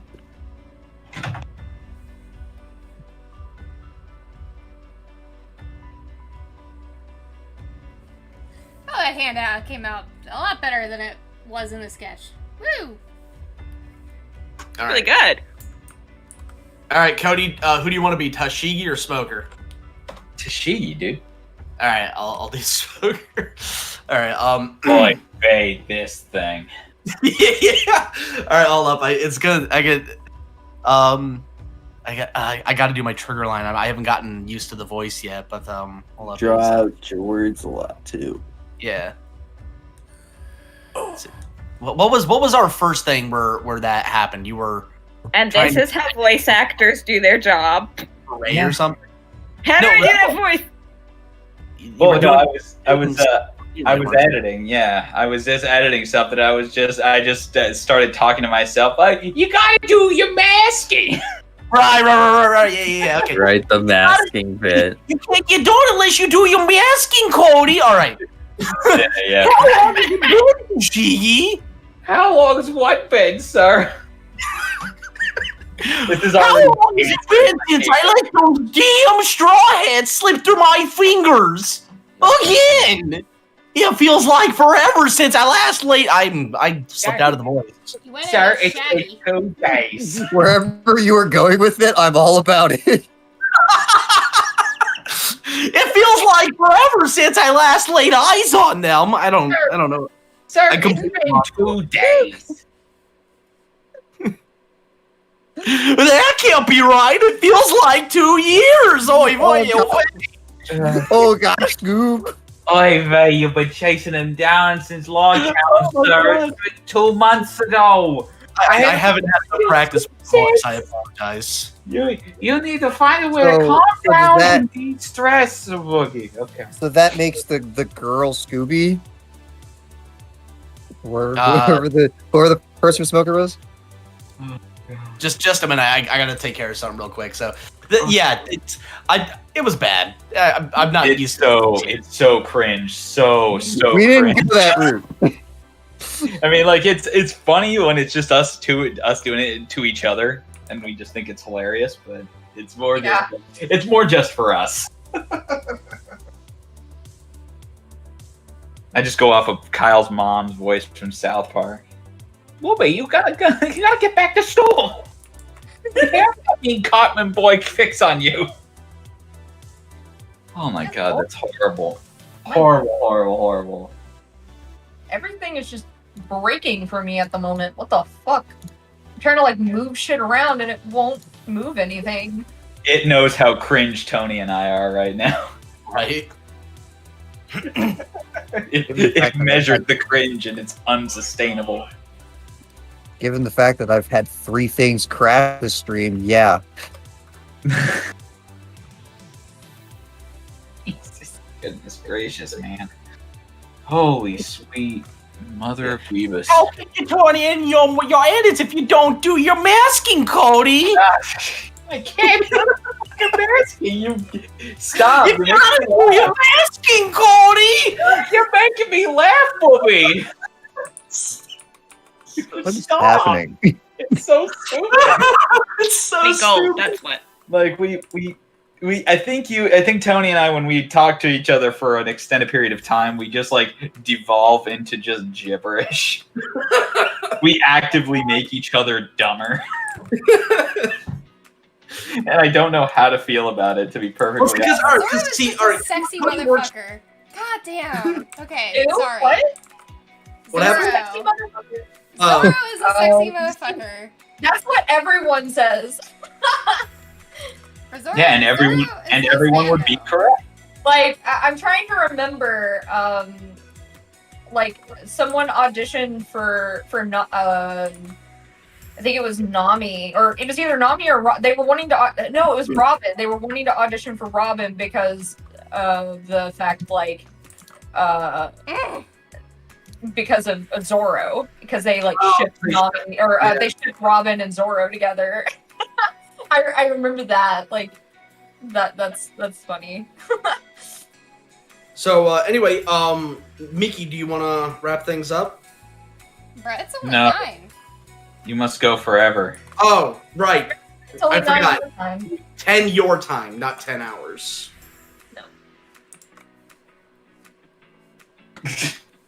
Right. Hey, Arrear's in the chat. Hey, bud, how you doing? Yo, Arier? What's up, dude? Yeah. Oh, right on. What's up, Have dude? you, Arrear, have you, gotten a chance to react yet? I'm curious. It's been up for like in a couple hours, dude. It's only been up for a couple hours. Well, Yeah, maybe but that's what he was if he's already doing. reacted to it, like, if he's already seen it and reacted to it, I'll add him to the fucking call. What's that? So, yeah, no, he's already reacted to it. Arrear, you want to join the call? We'd love to get some of your perspective. Who? Well, if he's editing it, then you might just want to leave him to edit, dude. Well, just ask. It couldn't hurt to ask him. Well, yeah, but like, you know, Give me 5 minutes. I edit fast. There we go. Perfect. Cool. So I like it. one of our favorite reactors is going to be joining the call here shortly. Oh, okay. I was like, I don't know this one. Yeah, Mhm. Arier's a nice guy. Yeah. he's a cool dude. actually talk to him, so you know that'll be interesting. Like, I've never actually been in a call with him. I've talked to him a lot over text, so this will be interesting. yeah, like I've not talked to him at all. So Ah, the beautiful man. he is beautiful. Zoro Thank you. is ultimate husbando. Husbando. Yes. Like But- waifu. I Right. just have to say, like, going like what I said earlier, like, you know, when Buggy was first introduced, like, nah, man, fucking hated him. But after, Got hot. yeah, he got fucking hot, and I'm like, bro, husbando, what? Like, Did you husbando Buggy? Like, oh no, he's suddenly hot. Fucking clown became hot. Oh no. Oh no! Oh no, he's hot. I love Buggy Buggy. 14. Buggy's one of my favorite characters from One Piece. Oh my god. Funnily enough, though, so many people don't understand the joke with what we did with Buggy. They're like, wait, Luffy ate his dick? Well, kind of, yeah. He ate most of his body. Made an accurate Yeah, choice. yeah. I always find it funny that they get hung up on the one part. And it's like, he ate, look at how much is left of him. Yeah. That's the joke. In fact, actually, there was something else that got left on the cutting room floor. We had considered having Chibi record for, oh god, what's that bitch's name? She was in the first episode, the fat bitch. Oh, shit, I know who you're talking about. Alvita. Yeah. We were debating having Chibi record Alvita as in a reply to "I miss my dick." I don't remember exactly what the line was. What was it? This is news to me. You never told me this. You were the one that pitched the idea. What are you talking about? I When don't. Buggy's like, "I sighed and I miss my dick," you were the one that pitched the idea to have Alvita say something in reply like, you know, "Me too," or something to that effect. I don't really remember. Though, you know, last year. Last year was just Oh. shit. 2020 was just shit. So if I had said that, I really don't remember. And normally, when it comes to writing for One Piece, like I remember a lot of things, but just 2020 was just oof, like major oof. But a wild Calvin has appeared. Our audio Hey, engineer Calvin. joined the party. Hey. Sup? How's it going? Good. It's a going. So if any of you have a question for Calvin, the guy who did the sound edits, now's the time to ask. I feel like I should apologize. Why? Why? No, just because probably damaging ears and. I was gonna say, now it's like, what did you do? I did have a problem with some of my lines, but Like new like, studio-itis, you know. see, like with Chopper, a lot like for me to get into the voice, I had to. Most of my trigger lines were like him screaming, so you know, like what? Yep. Help me! Like it's all fucking screaming. So you know, I felt bad for not only Tony and like them going through the lines, but like just Yours did take a long time to cut, that is for sure. I am so fucking sorry. This is why you watch the waveforms. I tried to like cut out as much dead space or whatever, and I tried to keep my recordings to be not so long, but I mean, it ends up being a lot longer than I hope and wanted. All right, so Calvin, I have a question for you. Wait, how did that... Hit me. Wait. What was your favorite scene to edit from the series and why? The beginning of episode 2. Wait, no, the second scene of episode 2, where I think it's Vivi is just slapping the shit out of Luffy. Oh, Yes. why are you hitting me? That was a great one.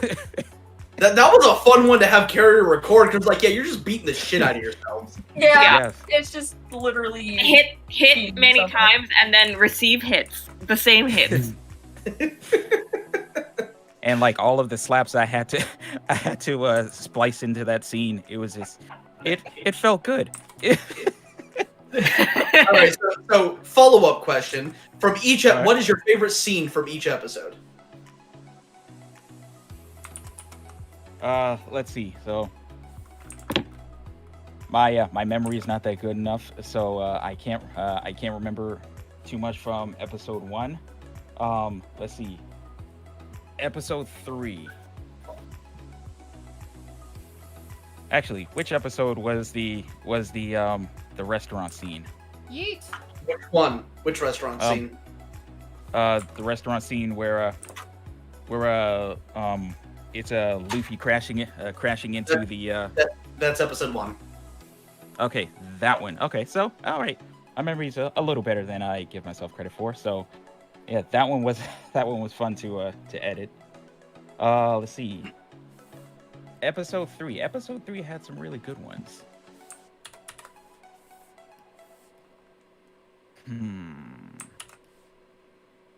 Laziness. I'll have to think. I'll need a minute to think about that one. But excuse me. But I think for this last episode, there were a couple of them. Mainly the scenes with Mr. One and Zoro. Oh, yeah. And those were amazing. They were. Like, I honestly, the scene where Zoro passes out, I honestly did not mean to make it sound as bloody as it turned out, but once I played it back, I was like, shit, I have to keep this. It was great. It was fantastic.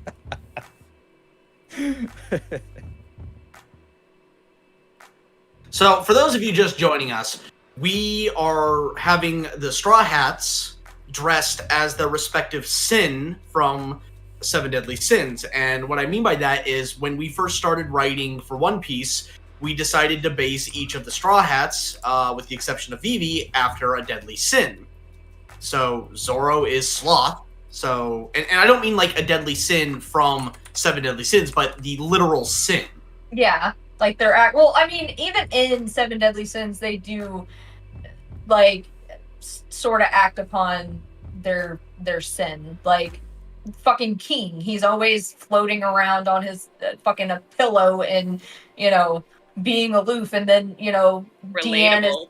Deanne is envious of Elizabeth because she's tall and she's Small. tiny.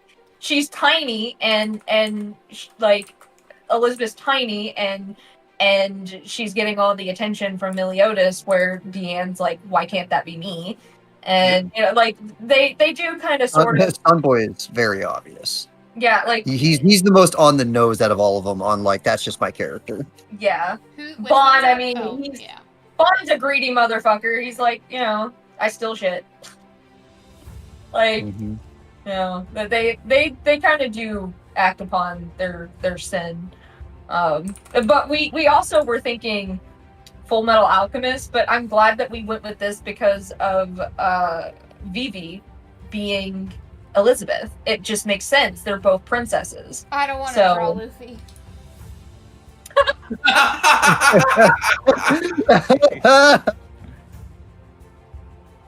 I don't even want to I love that Luffy is Merlin. It's so good. I'm so upset by it.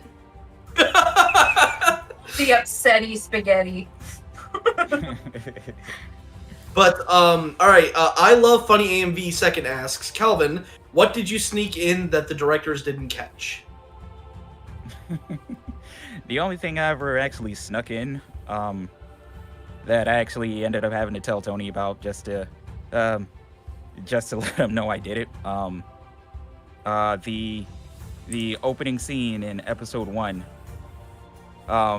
during the scene with all the ducks, I actually, yes, I made a recording on myself of self saying quack, and if you see the part with the duck with the glasses on, that's me just like how it's saying quack. Quack, motherfucker. That reminds me, Calvin, how did you end up voicing Eyelash? I don't remember how that played out. You just threw it at me. Yeah, we were like, Yeah, do horny camel noises. Go. Yeah, no, That's- I that's remember messy. putting out a basically tweet. what. I said, "Hey, what does a horny camel sound like?" Asking for a friend, like before anyone knew what One Piece that we were doing One Piece. Literally, because I remember remember that. that it was just like horny camel noises. Go. Oh. Something about house. It's hilarious. That's one of the things the one of the lines I liked saying for Chopper was it having Chopper relay Eyelash's messages, you know, because he's the only one that could talk to the animals.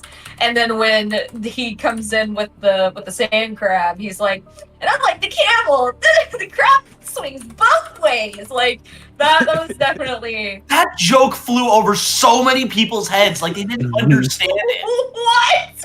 And I'm just like, how could you not get that? Like, dude, Honestly, I feel like the One Piece in its entirety, all 4 episodes, I feel like you'd get more of it if you watched them back to back. Yeah. Definitely a movie, doesn't it? Super cut. with like, you know, Chopper when they first meet Eyelash, he literally was like, "No disallowed." You know, I only take sexy female passengers. Like, you know, and then yeah, like I said, then the fucking crab comes in and he's like, "I'm like the camel, swings both ways." Oh, and the interspecies erotica fucko was fun. Yes. I loved your delivery on that one. Thank you. I watched a lot of fucking, you know, Clerks 2, so I mean that really helped. Like I've seen Clerks 2 so many times that Yeah. when it came to that line, I did not have any trouble saying that line at all.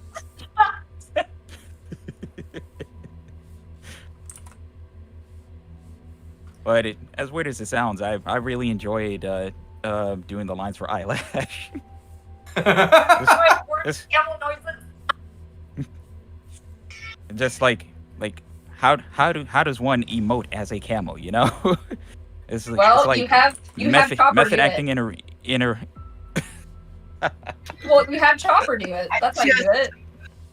Start by identifying Fair your point. emotional needs in the scene. Camel. Camel.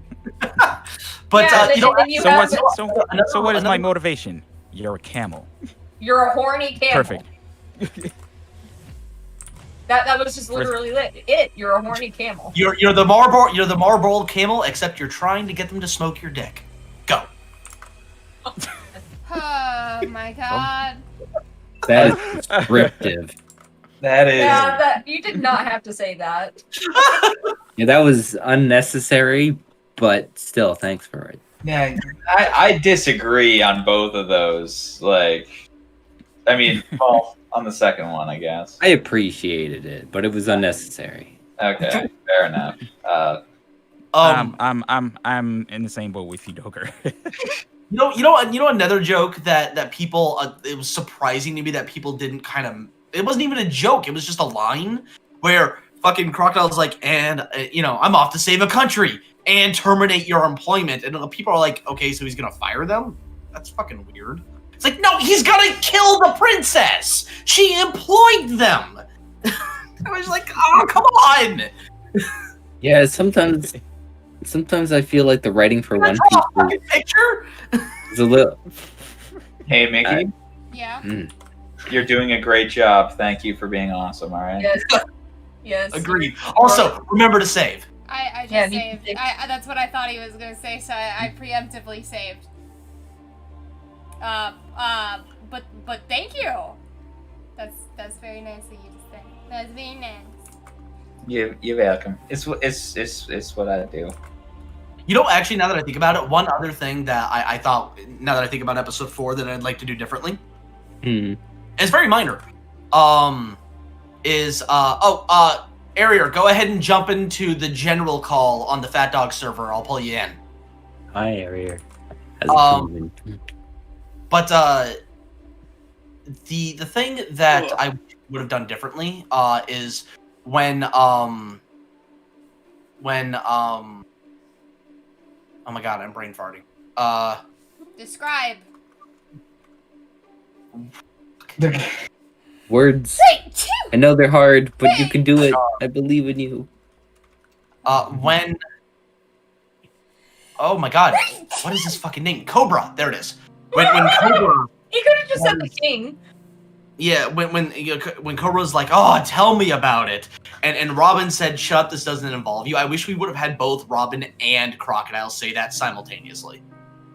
Yeah, but I Ah. mean, the thing of it is that like Crocodile would or Cobra would have not heard that, so like he wouldn't have heard, because I believe that was when she was talking to him through the thingy thing.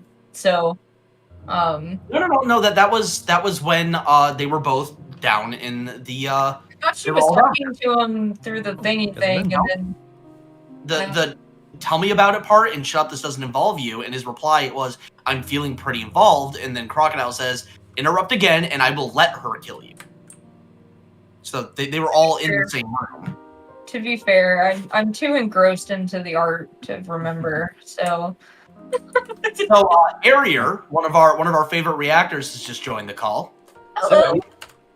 Hi, Arier. So nice to finally actually talk to you. Yeah. What did I miss? What? All I know is I came back into the live chat. You were talking about horny camel noises. Oh, yeah, we were talking about eyelash. The motive, Yeah, basically how Calvin got to voice eyelash and the motivation on like how doing eyelash's voice. Just horny camel noises. I got to be a horny camel, and I feel really good about it. Let's be honest, your Calvin, that was your peak. Yeah, you peaked at horny camel You noises. can wrap it up, bud. You can wrap it up. You're good. At least I get to go on top. Oh, Yeah. phrasing. Oh yeah. Oh. So Ariel, without spoiling your reaction video, can you give us, did you like episode 4? Was it what you were hoping for? Honestly, yeah, it was really good. It was a good wrap up. I think you guys did a good job tying it all together. I did have a couple critiques, but they were more on the writing standpoint. But that's mostly because I'm a nitpicky asshole. I mean, you wouldn't be the first person to critique some of the writing. We definitely took it in a different direction than a lot of people were expecting. A lot of people were hoping for more of a payoff with the final battles. Yeah, I've we're not seen really that writing comment. Yeah, no, going around. I nothing like that. Actually, I like how you handled the battle itself. I think you did that well. Oh, well, thank you. This is more just me being a nitpicky asshole English major type nitpick. That's How much of a spoiler are you willing to get then? For a spoiler for me reviewing the thing that you have already spoiled by releasing. I'm overthinking this. What are you willing to say? Yeah, what are you It's willing to spoiling say? your video. What are you willing to? Yeah, what are you willing to say exactly? Basically, you know what? Screw it. If anyone's seen my videos, they realize all of it is me being an idiot for like the entire duration of a video, so it's not really a spoiler. It's also what I'm like off camera as well, so. But there was a line you had where Robin mentioned that Crocodile's weakness is water. And it's like, oh, are they going to make a joke about this later on? Like they're just going to throw a bucket of water on him or something? I thought there was just going to be like a lead up to a joke. And it wasn't. I realize that's just a reference to how they beat him, but I thought there was going to be like some kind of visual joke attached to it later on. Yeah, that was actually something that I wished we had done differently. Was more of a timing having issue. Pell mention, like, all right, and if you don't have it, remember, use water to, as long as you're wet, as long as you have a liquid, you can hit them. And then like Luffy be like, well, blood's a liquid, I got this. Yeah, but I feel like Luffy would not. I at least thought you were going to dump a bucket of water on him before you punched him.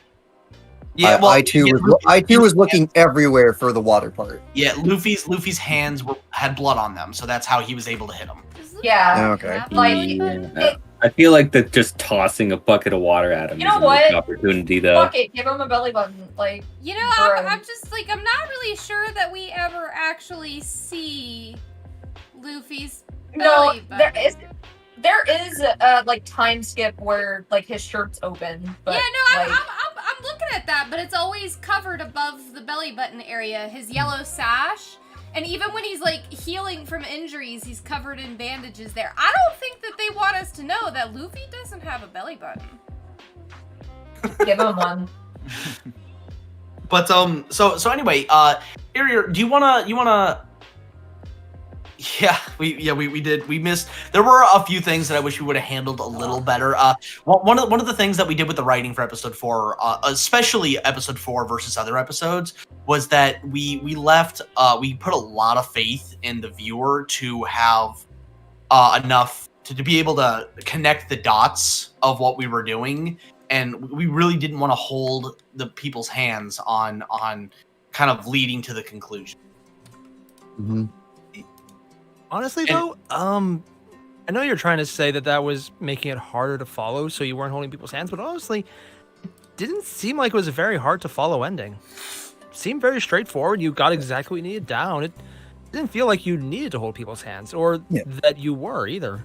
Well, it just felt like it made sense. See, I think it's just a lot of the people that watch our stuff are younger, and One Piece is kind of an older anime to a point, and the fact that it's like not 800, 900 something episodes. It's a bit of an People just- intimidating number. Yeah, people just like I said, a lot of our viewers are younger, and they some of them are just like, I don't know what One Piece is, so or they're just like, yeah, I'm not watching that because it's way too many episodes, and so Which was again why my role as the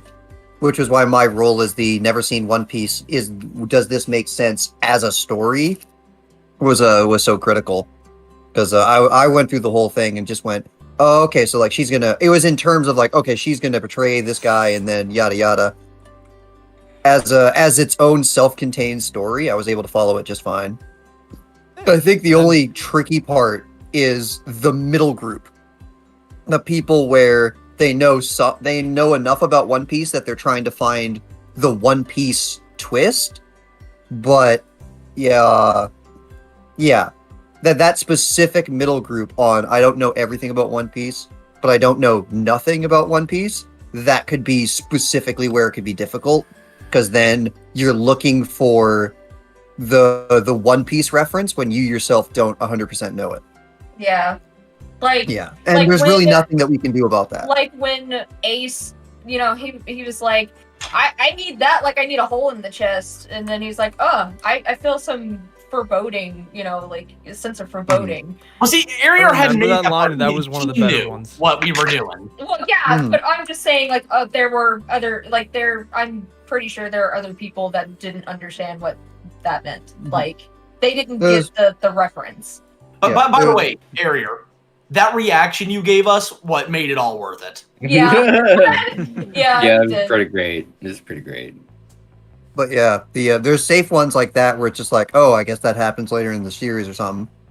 And then there's whatever Robin part of whatever organization, like that's for me, that means nothing to me because I don't know anything about One Piece. So I'm kind of in the definitely middle there would ground here be because I do know a bit about One Piece because I'm horrible with spoilers.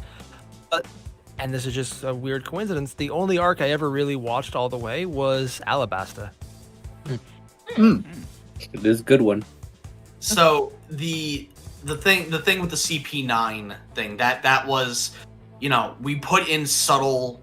It wasn't like completely like a huge like in your face thing.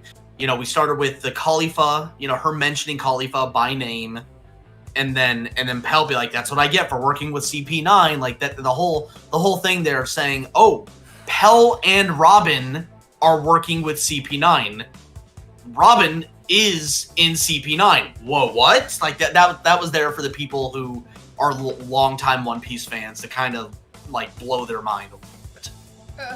I am so sorry then because I haven't followed through. And I know you mentioned earlier looking up what CP9 was. Every time I hear that, I keep thinking, why is there a child porn 9? Oh. I don't. Oh. It's So I make a it point not to stands say it, for but at the same time, it's where my mind goes. It's like, why? Yeah. Maybe this will help. CP9 stands for Cipher Pole 9. It's the name of an organization. Yeah. Yeah. Simply put, Arier, assuming you're all right with me telling you what CP9 and how it plays into the One Piece. Honestly, I got so many spoilers from all over the series. I'll probably forget. So you're good. Okay. Whatever you want. Wait. So- The only request that I have is that if it leads into something that happens in the Wano Kingdom, axe it out, because I still haven't watched it. Okay. It I does. was gonna say, if Oh, it isn't that the involves part where Wano, Kaido proposed to Nami? What? I mean, What? Sanji's proposed to Nami all the time. Yeah, he's proposed I to thought a that was lot one of the things that happened in the latest chapter. Isn't that like Wasn't once it? an episode? So all right. Anyway, I sincerely ask to avoid anything happening in the Wano. I'm bullshitting you. I have no idea what happens. I'm just being a dick. No, I know. I apologize. I'm making it very, very clear for everybody. I really do Yeah. sincerely Well, ask you to avoid it. Even I am not up to date with One Piece. I yeah, always get neither to, am I. I I'm always sure get to a certain point in One Piece, and then like I just this will I can't. I just can't. Like this it's will just only too much. concern Water 7, so don't worry about it. Okay. So CP9, Cipher Pole number 9, in the actual lore of One Piece, they get to Water 7 to get repairs done on the Going Merry after the Skypiea arc. Ugh, hate All that right. word. And so they're there, and the group split up to go do their own thing, and some dude in a mask ended up saying CP9 to Robin, and that scared her fucking shitless because she understands that CP9 is like they're the fucking the wet works Illuminati. of the government. They make people disappear. They're fucking dangerous. They're like the Men in Black, except they kill you. And To be that fair, the Men in Black in that movie killed a lot of people too. yeah, and so that freaked her out because she knows the kind of power they command. And so she agrees to go with them to be effectively taken into the world government to be tortured for the information she has in exchange for them letting her friends leave Water 7 alive. That's the premise of that's the whole thing. That's the beginning premise of CP9. So and we completely flipped it on its head. It's like, no, instead of that, instead of her running from the government, she fucking works for the government. Make her an actual fucking good character. Yeah. And So that's after all what we this- did with the whole CP9 thing. And After that all is this, there for the fans who have seen more of it. It was very clearly there, you know, because we've tried to do writing where it can appeal to people if they haven't seen the show, but that was a very clear like, hey, this is for the super fans. And like we had like that particular arc has a lot of combat in it, so there was very little chance that we'd actually cover it ourselves. Yeah. Kind of thing.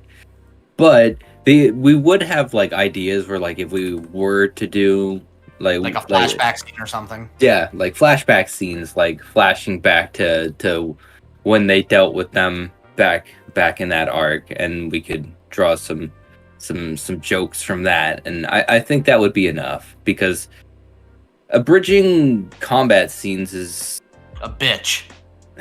It's just you can only do so many jokes. Hey, he got punched really hard. Haha, funny. Hey, he got punched in the dick. Haha, funny.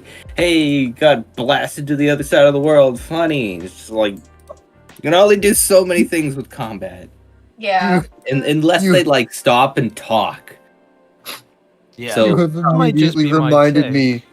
You have immediately reminded me of. I don't remember if it was specifically a rejected thing or if it just didn't happen or whatever. But you've immediately reminded me of the one thing that I wanted to add to the One Piece thing, and it never ended up happening. Oh, the shooting star. meme. The guy that gets punched across the entire town, Oh, and then yeah, like in it episode keeps 2, right? scrolling. The way that it kept scrolling, I was just looking at that like, guys, all you have to do is like take the blue of the sky, make more of it, keep it scrolling up a little further until there's nothing, and then transition to the shooting star meme for like 2 seconds, and everyone will laugh. Like episode 2. And they never did it, and it's even in the credits. You saw So it. I feel like because we had already done that for Log When? Horizon. Yeah, When was we Shooting made that Star joke Lock before. Horizon? I do not remember. We did a shooting star thing for Log Horizon with Naotsku.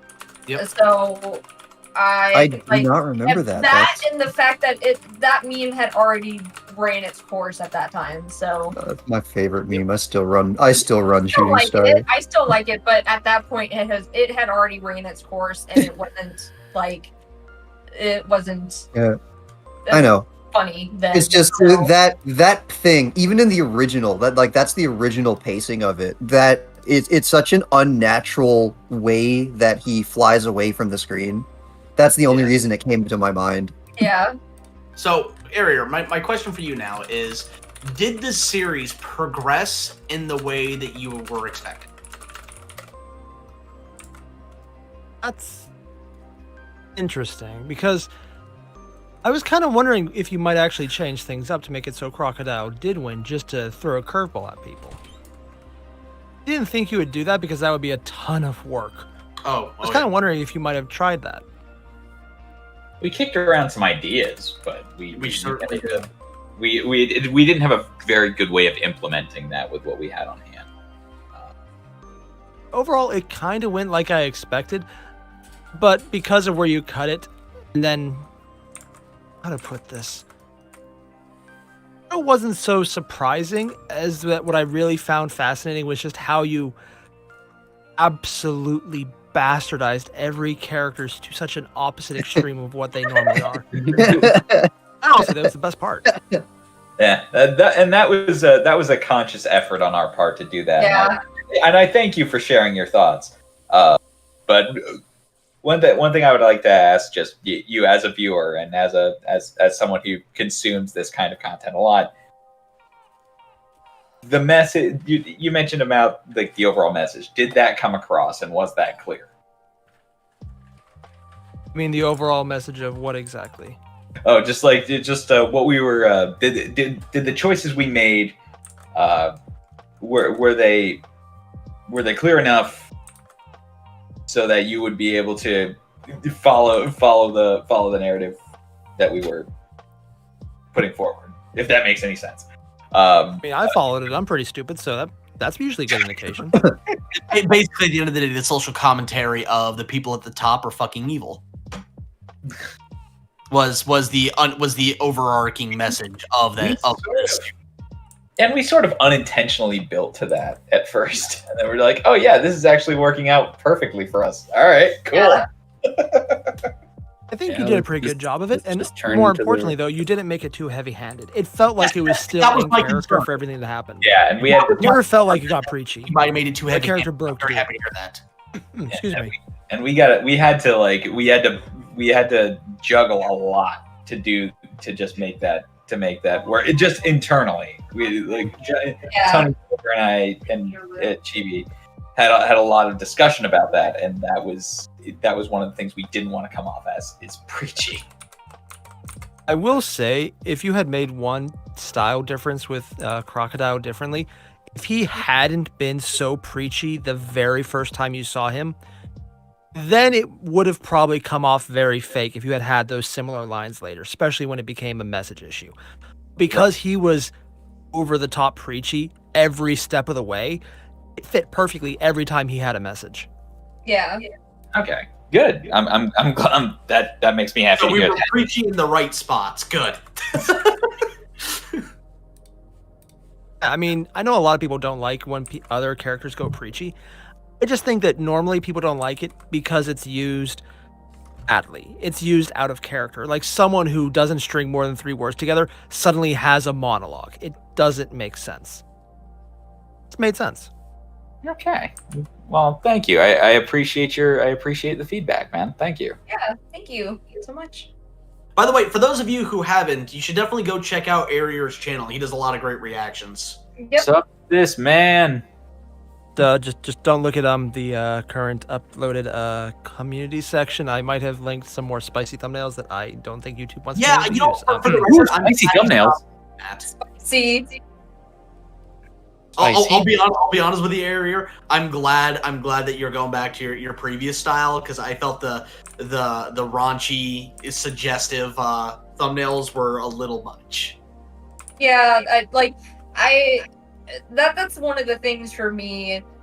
There's like one YouTuber, I forgot what his name is. It's like Nux or some shit like that. You don't bad talk, Nux. His fucking thumbnails suck ass. I'm just gonna say it. His thumbnails suck ass because usually it has nothing to do with anything.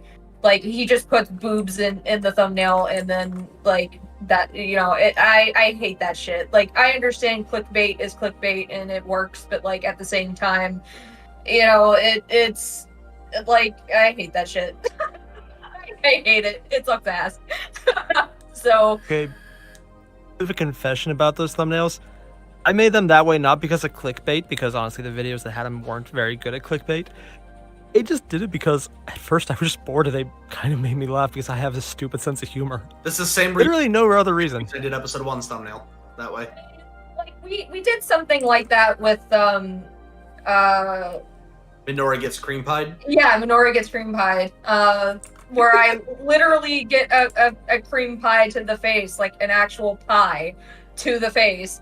And that was like a one-time thing where I was like, yeah, that's funny, let's do that. But we have not done anything like that since. Like, it was just like a one-time thing, and it was actually my idea, you know, to do it. So, you know, like, it wasn't just like, oh, let's run with the trend. It was literally like, oh, I am literally getting a pie to the face. Let's, like, I think this is funny, because then people will be like, what?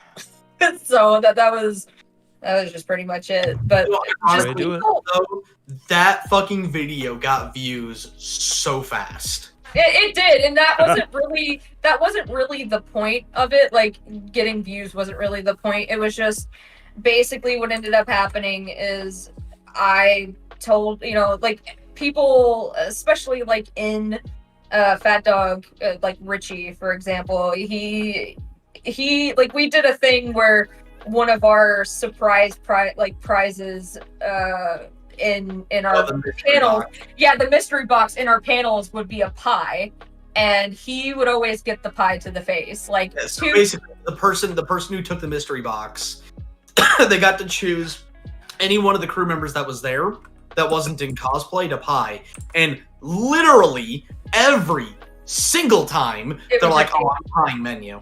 Yeah, so he was like, well, why can't it just be like Chibi or something? I'm like, well, dude, I was in cosplay. There's like, I take hours getting ready. That's not happening. But we were doing a GoFundMe for Doger during a very serious time. And I said, you know what? If this reaches the donation tonight, I will take a pie to the face. And it literally in 5 seconds, it exceeded the goal.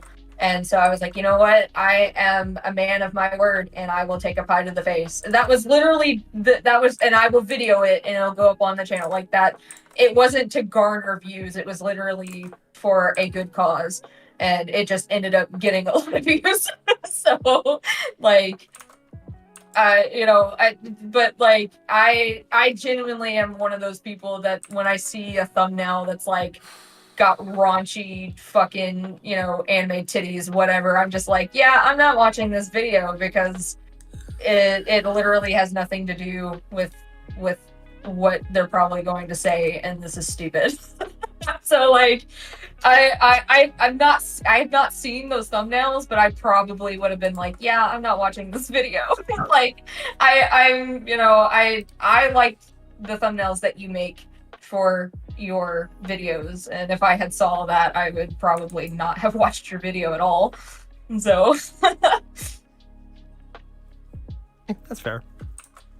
Jeez, you came to give us a review and now you're getting one. Damn. sorry. I get so many the roles reviews. People tell reversed? me a lot of things. It's honestly nice to hear someone who's not using certain very creative swear words in languages that I don't understand. And the only part I don't like about that is that I don't understand the swear word. I would like to swear and like steal these, but I don't actually know if I'm saying something mean or if I'm telling someone to have a nice day. I just don't know the language. Issue. Oh, Arier, I gotta ask. Did you watch all the way through the credits? I could not hear what you just said. Did you watch all the way through the credits? Am I allowed to talk about my thoughts about the final thing in the last 5 All right, seconds? I want to wait. I want to wait to see the video. I wanted to make sure if you actually had watched it. You had seen all the way through, because even like when the first like credit, before the first post scene We credit, had 30 viewers just drop. yeah, we even though we were saying don't leave, don't go anywhere, there's more people were just leaving, so they probably didn't see the post credit screen or the end. So Takes a shit out of me. I thought Marvel Pavloved these people into doing this. No, I It's Marvel, honestly. A always lot of do. places have. anytime I just that want to go know the- though, is it what you allude to, or is it just a random throw-out joke? I'm sorry? Is that ending scene an allusion to something coming down the pipeline, or just a random joke? It is something coming down the Find pipe. out. My. Ah, shit. I wanted to I'm- keep it vague, but Well, no, I mean, we've already gone Pretty on record. obvious. It's yeah, pretty but obvious. he wasn't there for that. I wanted to keep it vague.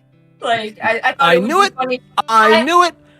I gotta ask, I when are you wanted guys finally going to do that Thomas the Tank Engine and Bridge then? I'm very much looking forward to this.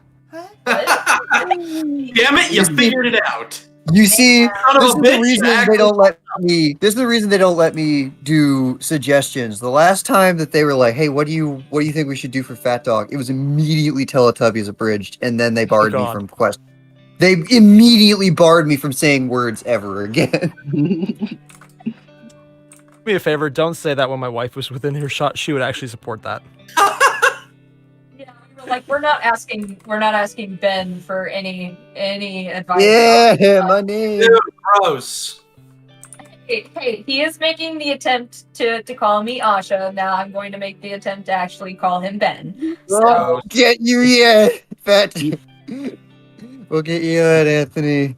You doing it on stream just What seems like a happened? power move, though. what? Very does, eh? I said you doing it on stream though seems like a power move. No, see, this is the first time I've talked to him since I said that.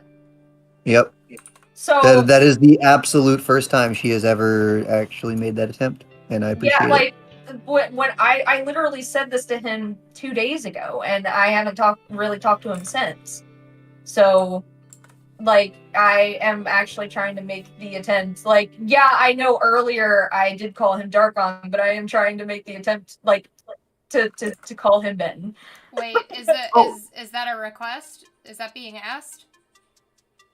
Oh, I've made that quite clear that I prefer to be called Ben in all instances that you guys can. That's not new. I didn't like know. it. Well, I will keep that in mind. Ah, sorry, I wasn't unaware. Great, they're listening. Oh, Good. great. Well, like it's, I've pretty much Yeah. flat out said I prefer Ben, but use whatever is most comfortable for the situation. Well, I've never pushed it before. with me, it's I have made the recent decision to legally change my I'm going to legally change my name. And now it's like, because even Darkon's like, or Ben, see, Ben has been like, oh shit, now I really need, like, I really got to, that like she is gonna be legally changing her name to Asha. I need to start calling her that. So I got to thinking about it, and I was like, he's like, everyone's trying switching from calling me from my birth name to this name, I should probably put in the effort to do the same for him because like I feel like it's fair.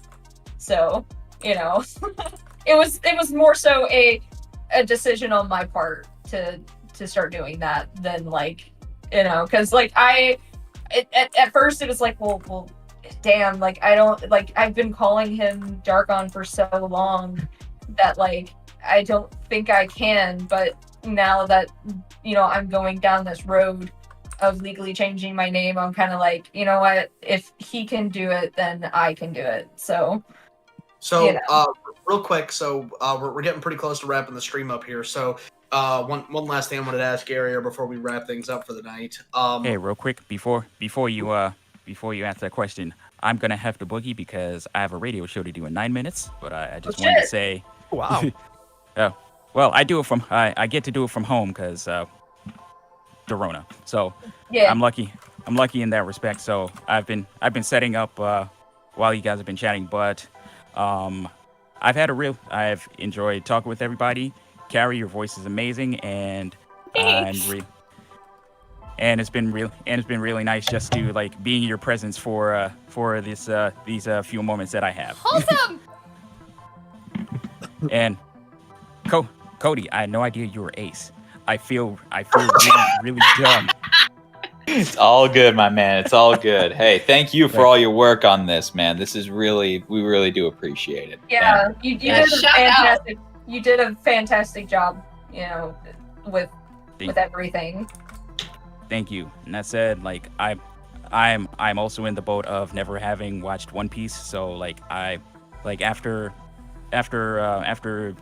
putting this project together, like I really want to like actually start getting into it. I have no idea if I have the stamina to go through all 900 plus episodes, but hey, it might be worth a shot. Take a little bit at It's a close to time. 1,000 now. It is, but take a little bit at a time because it's a good ride. I would Or- do an arc a month. That's how I feel about it. Like Or- I'm at or a you- point okay. where I want more Watch episodes One because Piece. Or you can watch One Piece from start to current episode a few times. I was gonna say, like, or you could just be like me and literally binge nothing but One Piece every spare moment of your time for 2 months. Yep, I've That's done that a me few times. too. I'm watching the That's not dub, impossible for so me. I'm waiting for more episodes to come out because I'm watching the dub. I'm just like, Wow. come on, I know there's more episodes. Come on, dub them, you fucks. All right. Well, anyway, Calvin, you have a great rest of your night, but thanks for joining us. Thanks. Y'all have a good night. You Y'all too. take care. Good night. Love you. Hey, take care. Bye. So, Ariel, my question for you now: were there any jokes or parts that that happened that maybe kind of confused you or you didn't understand? One in particular that I asked, and I actually mentioned this earlier, was when Crocodile said he was going to terminate their employment. You were one of the people like, oh, he's going to fire them? That's weird. No, he's going to kill the princess, and she's their employer. So, were there any things like that maybe that weren't clear, and just so that those type of things we can make better about that in the future? Overall, I wouldn't say there were any issues where I was confused, other than the CP thing, but that's just one of those things. I knew it was a reference to something later in One Piece, and it was just, I knew it was something that would come up. You even mentioned that it would come up, and I just didn't know it. It was something I wouldn't know because of context. That was a conscious Anything in context, though, generally seemed to make sense every step of the way. Okay. Nothing really stood out as I don't get what's going on. And that's primarily due to your lack of time put in for One Piece, right? Or yeah, it's Okay. one of the things. It's on the back burner, but I got so many anime I want to watch. It's going to be there for a while, probably. I'm sorry, did you say harem anime that you want to watch? A lot. He said there's a lot of anime. Okay, I'm sorry. I thought you said there's a lot of harem anime I want to watch. I'm like, oh, okay, that's. That too. I don't discriminate against styles, with a few exceptions. You do you. You do you. Yeah, exactly. I mean, there are a few really good harem anime out there. There are, yes. Technically, and I'm going to lose points on this one. I just got over a very massive kick for Maid Sama. I actually haven't seen that one. Oh, I've seen it. It's actually not that bad. It's Right. I mean, It's like a guilty pleasure. It's not great, but it's like, oh, this is fun. the dub isn't great, but I mean, Speaking of guilty pleasure, Arier, my guilty pleasure of an anime, and it technically is a harem anime, but is still one of my favorites, and I occasionally go back to rewatch it if I need like a pick-me-up. Mayo Chiki. Ever seen it? yeah, Mio Chiki's really good. Sounds familiar, but I don't know it. I The don't general know that premise one. is there's this. Oh, this butler one. Yeah, there's this butler character that most people think is a guy, but it's actually a girl. And they got to keep the secret because reasons. Because reason. So now everyone is thinking that the main protagonist is now gay because he is spending all this time with this perceived male character because reasons. Yeah.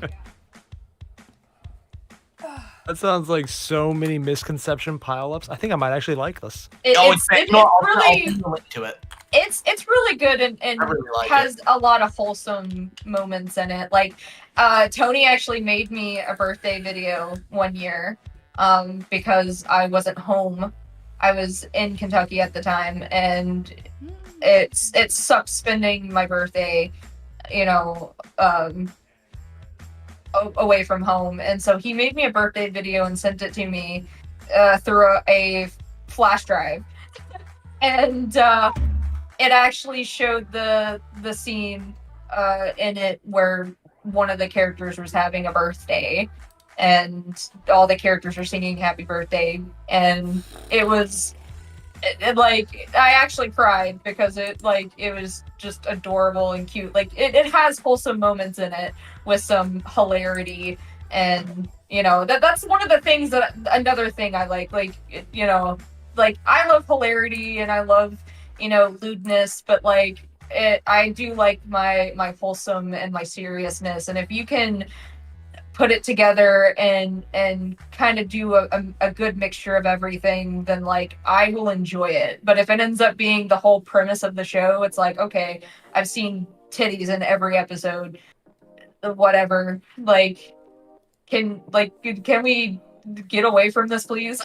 So it's definitely a good mixture of different things.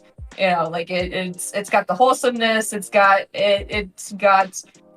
some hilarity in it, and then there are some fan service, stuff in it. So, it's a good mixture of everything. It's a good anime. My only real complaint about it is the laugh for one of the main supporting characters just fucking it's because you do not like that kind of laugh, though. Oh my god, it drives me. laugh was it? No, it wasn't that one. It's not that one. Different one. It's not? Oh, Nope, different laugh. wow. What different laugh is it? I can't even replicate it. I'll show you later. The only laugh that I know you don't like is the you hate that laugh so fucking much. Yeah. Dude, I can do that laugh really good too. That doesn't surprise me. Wow, thanks. Me and my wife are just on the same wavelength. Yes. We could do the princess laugh so well. No. I'll tell you who also doesn't like that laugh. Discord, because I didn't hear shit. You neither? Oh. It's probably because it's supposed to be hot, like a high pitched kind of laugh. No, I get what you're trying to do. If you had done it more, I couldn't tell. Did you do it more than once on that last attempt? There was one of them, but if you did more than one, the other ones were cut off. Did it come in Yeah, okay, that time it worked. Oh, it's because of the noise suppression. Because I turned it off. Yeah, I think Crisp hates that sound. But it just high pitch anything. But Discord notices that sound and automatically marks it as just noise. I mean, because it is just noise. So is talking. Anyway, we're at 11 o'clock Eastern, 10 o'clock Central. Miki, are you wanting to wrap things up? I'm so close to being done with this, guy. So Looks finish pretty the tasty. final touches, and then we're done. I love Usopp. I mean, I can't stay any longer. I've got to get going. I was about to say, even though there's not a ton left, even if you call it the final touch-ups, I don't think you The guys, final touch-ups are gonna be half an hour. yeah, I don't think you guys understand the length of time of which it would probably take longer than half an hour, because I still got Luffy's left arm, Usopp's left arm, Sanji's left arm. I'm starting to see a theme. It's okay. I understand what you do. It's like, it's not that much longer. The last time that you said that to me, we were on the thing for another hour. Yeah. I know what you mean. Also, yeah, you've also got Luffy's leg. Yeah, Yeah. I don't want to acknowledge that part right now. The bulge. Fatality. Yes, Carrie. Thank you. I said that, but I was Cody? muted, so sorry. See, I was trying to save Miki, but Carrie came in and she My she life came goal in. is just to fuck everything up, so. Oh my god. Coincidence. I do that naturally. I already accomplished that when I was born, so like, I've already lived that. Well, there you go. Some of us gotta work for our I mean, stuff. fuck it. It looks about right. It does look pretty good so far, though. It's fantastic. And I gotta say, Nami is wearing the hell out of Vaughn's clothing. Yeah, she actually, even Robin's wearing the hell out of Escanor's outfit, so, like, I'm surprised loving nobody it. is acknowledging the fact that Luffy's wearing the hell out of Merlin's outfit. Well, see, 'cause you're not done. You're not done with it. So Yeah, you're not done with it yet. That was Merlin's outfit? yeah, that's Yeah, Merlin. He's gluttony. Yeah, they're all based on a sin from Seven Deadly Sins. So Luffy is Merlin, Usopp is Deanne, Sanji is Gunther, Nami is Bon. Shit. Chopper is Meliodas, Robin is Escanor, and Zoro's King with Vivi as Elizabeth. I don't know. I see it now, but the second I saw this, I saw Chopper and I saw the suit he was wearing. My first thought wasn't Seven Deadly Sins. My thought was that somehow this was Scarface Chopper. Dude, I love that. I love it. Goodness. He would. All I would. have to say is y'all don't understand how bad it was fucking me up, like freehanding this. Going from, like, not in my style, having to imitate the One Piece style while drawing them in a whole different anime's clothing. Holy shit. I struggled. You did fantastic, though. You did absolutely This looks fantastic. Here, I'm gonna give you a standing ovation right now. I got that. Yeah, no. Yeah, Agreed. no, Please, like I'm giving you a sitting one. like you absolutely knocked it out of the park. Like, as always, like you knock it out of the park all the time. Hey. And by the way, guys, if you're right now, but okay. Yeah, keep yeah, going. Usopp's pretty cool. Yeah. I love this. Oh, yeah, love the this. arm guard for Diane. Kenneth, Chopper, say hello to my medical friends and these guys. But for those of you who are taking on this art, you guys will be able to buy this art as various different types of merch here in the coming months.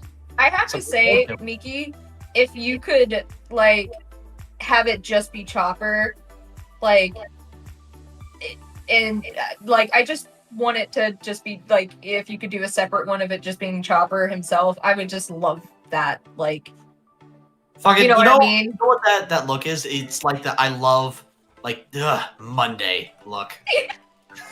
Like, I just need that. Like, I still love I still love the art you made of Chopper, of just him with his coffee mug and the robe, and like it just the you drawing Chopper and you just capturing our One Piece Chopper. It's just fantastic, and I just love him, and I just want that, and so I can look at it and just be reminded how much fun I had, you know, helping write for this. Like, I'm sad. I'm really sad because One Piece was the first thing I ever helped write for anything, and so yeah, like and it really is sad that it is over, and there's a possibility that, you know, that we won't come back to do the, like, you know, what we have planned. So, you know, it's a bittersweet thing, and I'm sad. Anyway, guys, thank you all. You know, actually, no, this is Miki's stream. Miki, send us off. Damn, I was about to say, this bitch hijacking. Sorry. I caught myself. Monster. Well, first and foremost, just kind of closing out, anybody on the call, if you have a current project or something that you want to plug, go ahead and give a quick shout out. We'll start with, Every year? yeah, alright. Sure. Well, I figured you were struggling because you didn't know his name yet. No, I was trying to pull up Discord to see who was first. Oh, whoops, sorry. But that's okay. Ariel, you are first as well, so it works out. Typical Oh yes, man, my assuming. evil plan to always use the name that starts first alphabetically. Mood. I have practiced that laugh and I don't regret anything. Only got one project in the works right now. There's this, I'm doing a reaction to a video called, I need to pull up the name. It's, Amma.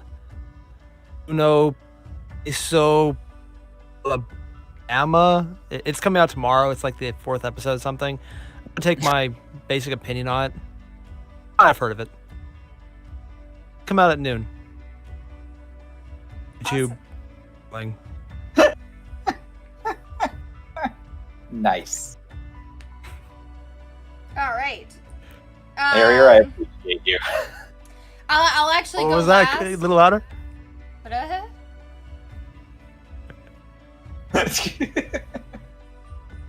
I would just telling Ariel I appreciate him. Oh, I for some reason it's skipping out a little bit for me. Okay, but anyways, I'll go last. So, Asha, Chibi, if you've got something. I mean, Your Etsy page, maybe? Oh, well, I mean, I haven't even set that up. Like, I'm not even close Build the to hype. even... I mean, I talked about it earlier, but yeah, like, I am thinking about making an Etsy store for resin art, basically. So, and Wait, you do resin art?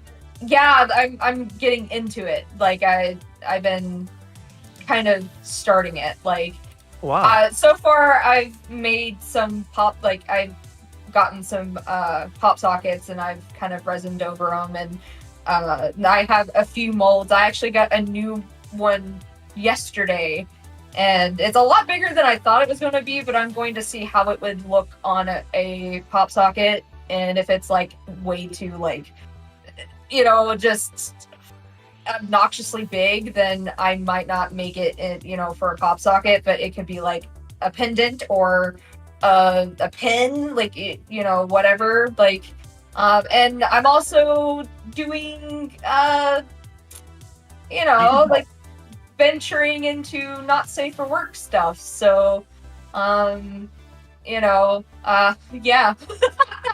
So, yeah.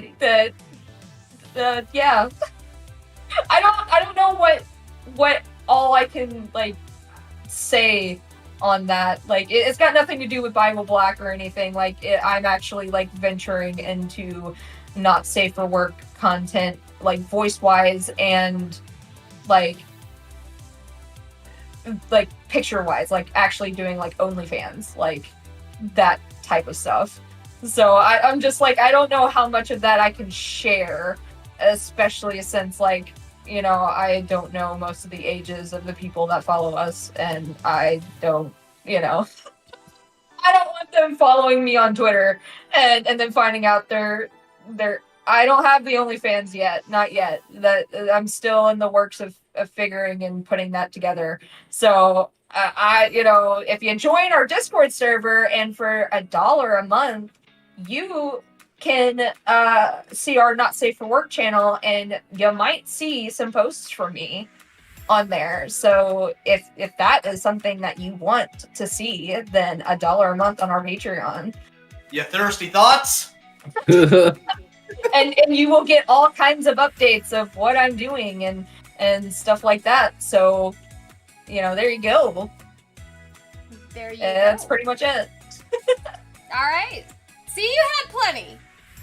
I mean, I just didn't know what all I could say. Like, because I know, like, in some cases, they might not want the attention, like, kind of keep it separate. You know what I mean? Like, kind of like, oh, if you're wanting to do that, yeah, but keep it separate. Don't put our name on it. Like, you know what I mean? So Yeah. Mood. I just didn't know what all I could say and couldn't say. You did But, fine. All right, Darkon, if you've got anything. No, the only thing that I have to talk about, as per usual, is that our original work check is getting pretty darn close to being a thing. Keep in tune for that. Okay. If you don't mind my asking, I actually had a question about that. Sure. I've missed a lot of the updates because they usually come out right when I'm not able to watch any of the live videos that include information on it. Might be the kind of thing I can check out for just a reaction, or would you guys like to not do that since it's original? No, absolutely react to it. Woo! Oh yeah. We encourage literally every kind of fan interaction, and that includes even making fan art, both safe for work and not safe for work. Just don't lewd the lolly. Yes, don't lewd the lolly, please. That's She's not a lolly, she's a child. Well, that's what lolly means. Lolly is lolly is an old person. Lolly is a person of the original definition of the term. Move on. The original definition was there was the name of the character in a Russian novel. No, but like lolly learned and something today. lolly and Shota literally means little boy and little girl. All right. Anyway, who's next? Right, Dogger. There's a bunch of projects I'm working on, not a whole lot I can talk about. I can tell you that you are not prepared. Very ominous. Okay. God, I recognize that reference. That's to Warframe. Warcraft. Or Hammer? Burning Crusade. World of Warcraft. Raid Shadow Legends! All right, anyway. Okay, Carrie. Who's next? Carrie. Oh. Yeah, what you doing, Gary? Oh, stuff. Anything you can legally talk about. Oh my god, yeah. I guess I recently directed the English dub of a game, if people are interested in VR. It's called Aldeus Beyond Chronos. It is a Japanese, which is now English because we dubbed it, video game that is kind of like if Persona met Attack on Titan. It's very cool. It's currently the highest rated game in the Oculus store, and it's coming out on Steam on February 19th. So, check that out. Nice. It's super fun. I'm pretty sure I saw you tweet about it a while back. Yeah, I'm pretty excited about it. Where can I It's find a been link my about that? actual life for the last 6 months. I mean, hey, so whatever gets the dough, Oh yeah. All right, speeding on through, Cody. Yeah. Right. I don't think I've talked about it on this thing yet, but I'm in a Disney project. What? Yeah, you are. Spill the beans. Yeah, I'm in a Disney it's an e-learning app that Disney India collaborated with the company Byju's the Learning App. They produced a bunch of e-learning materials, including videos and interactive exercises for kids in the K through 3 group, and now it's available in the U.S. now. it's pretty wild. I'm also in this thing called Check. I don't know if anyone's heard of it. I'm the voice of Haseo, and A pro tag. yeah, it's true. I wasn't told that at the beginning, but here we are. And unfortunately, a few other things that are currently hush hush, because that is the way industry goes sometimes. Oh, and I got a new e-learning demo. Check that out on Twitter. All right, and that brings us to Tony. Maybe Tony. What? I'm sorry. It's your turn. Oh, I mean, shit. This is. You guys know everything that I'm involved with. That's on the channel. All right. That's I was like, check. I mean, you know, still giving you the option. I don't want to just be like, all right, fuck this guy. Next. You could shout out this stream. Specifically, this specific Hey guys, one. come check it out. Don't miss it. You got 10, 9, 8. Excellent. Bless. 7, 6, 5, 4, 3, 2, 1.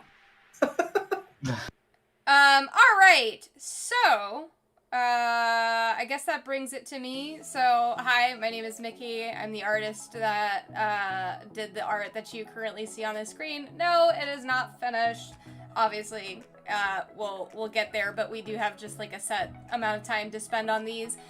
I have a YouTube channel where I do speed paints of illustrations. I am open for commissions, and I also post my artwork on Instagram, which you can find in the description. So feel free to check those options out. I also happen to be graced with the lovely opportunity of being the lead artist on the Fat Dog original series Check that I'm pretty excited to see what's coming up. So that's all of my plugs, and I think that takes care of everybody. So it's time to address you guys. As always, I absolutely love and appreciate the fact that every single one of you comes in and spends your time watching this. Even if you can't stay for the whole time, you joined at the beginning, joined at the end, in the middle, or even after we're done streaming. If you come to hang out with us and watch this, leave a comment, leave a like. And that it literally makes my week to spend my Tuesday just kind of hanging out, and it wouldn't be like that if it wasn't for you guys. So I'm eternally grateful for all of you that are watching, either in the past, present, or future.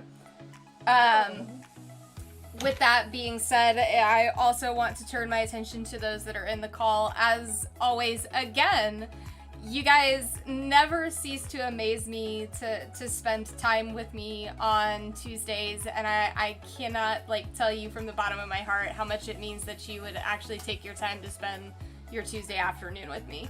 This would not be nearly as fun, and it wouldn't be nearly as entertaining if it weren't for you guys being here.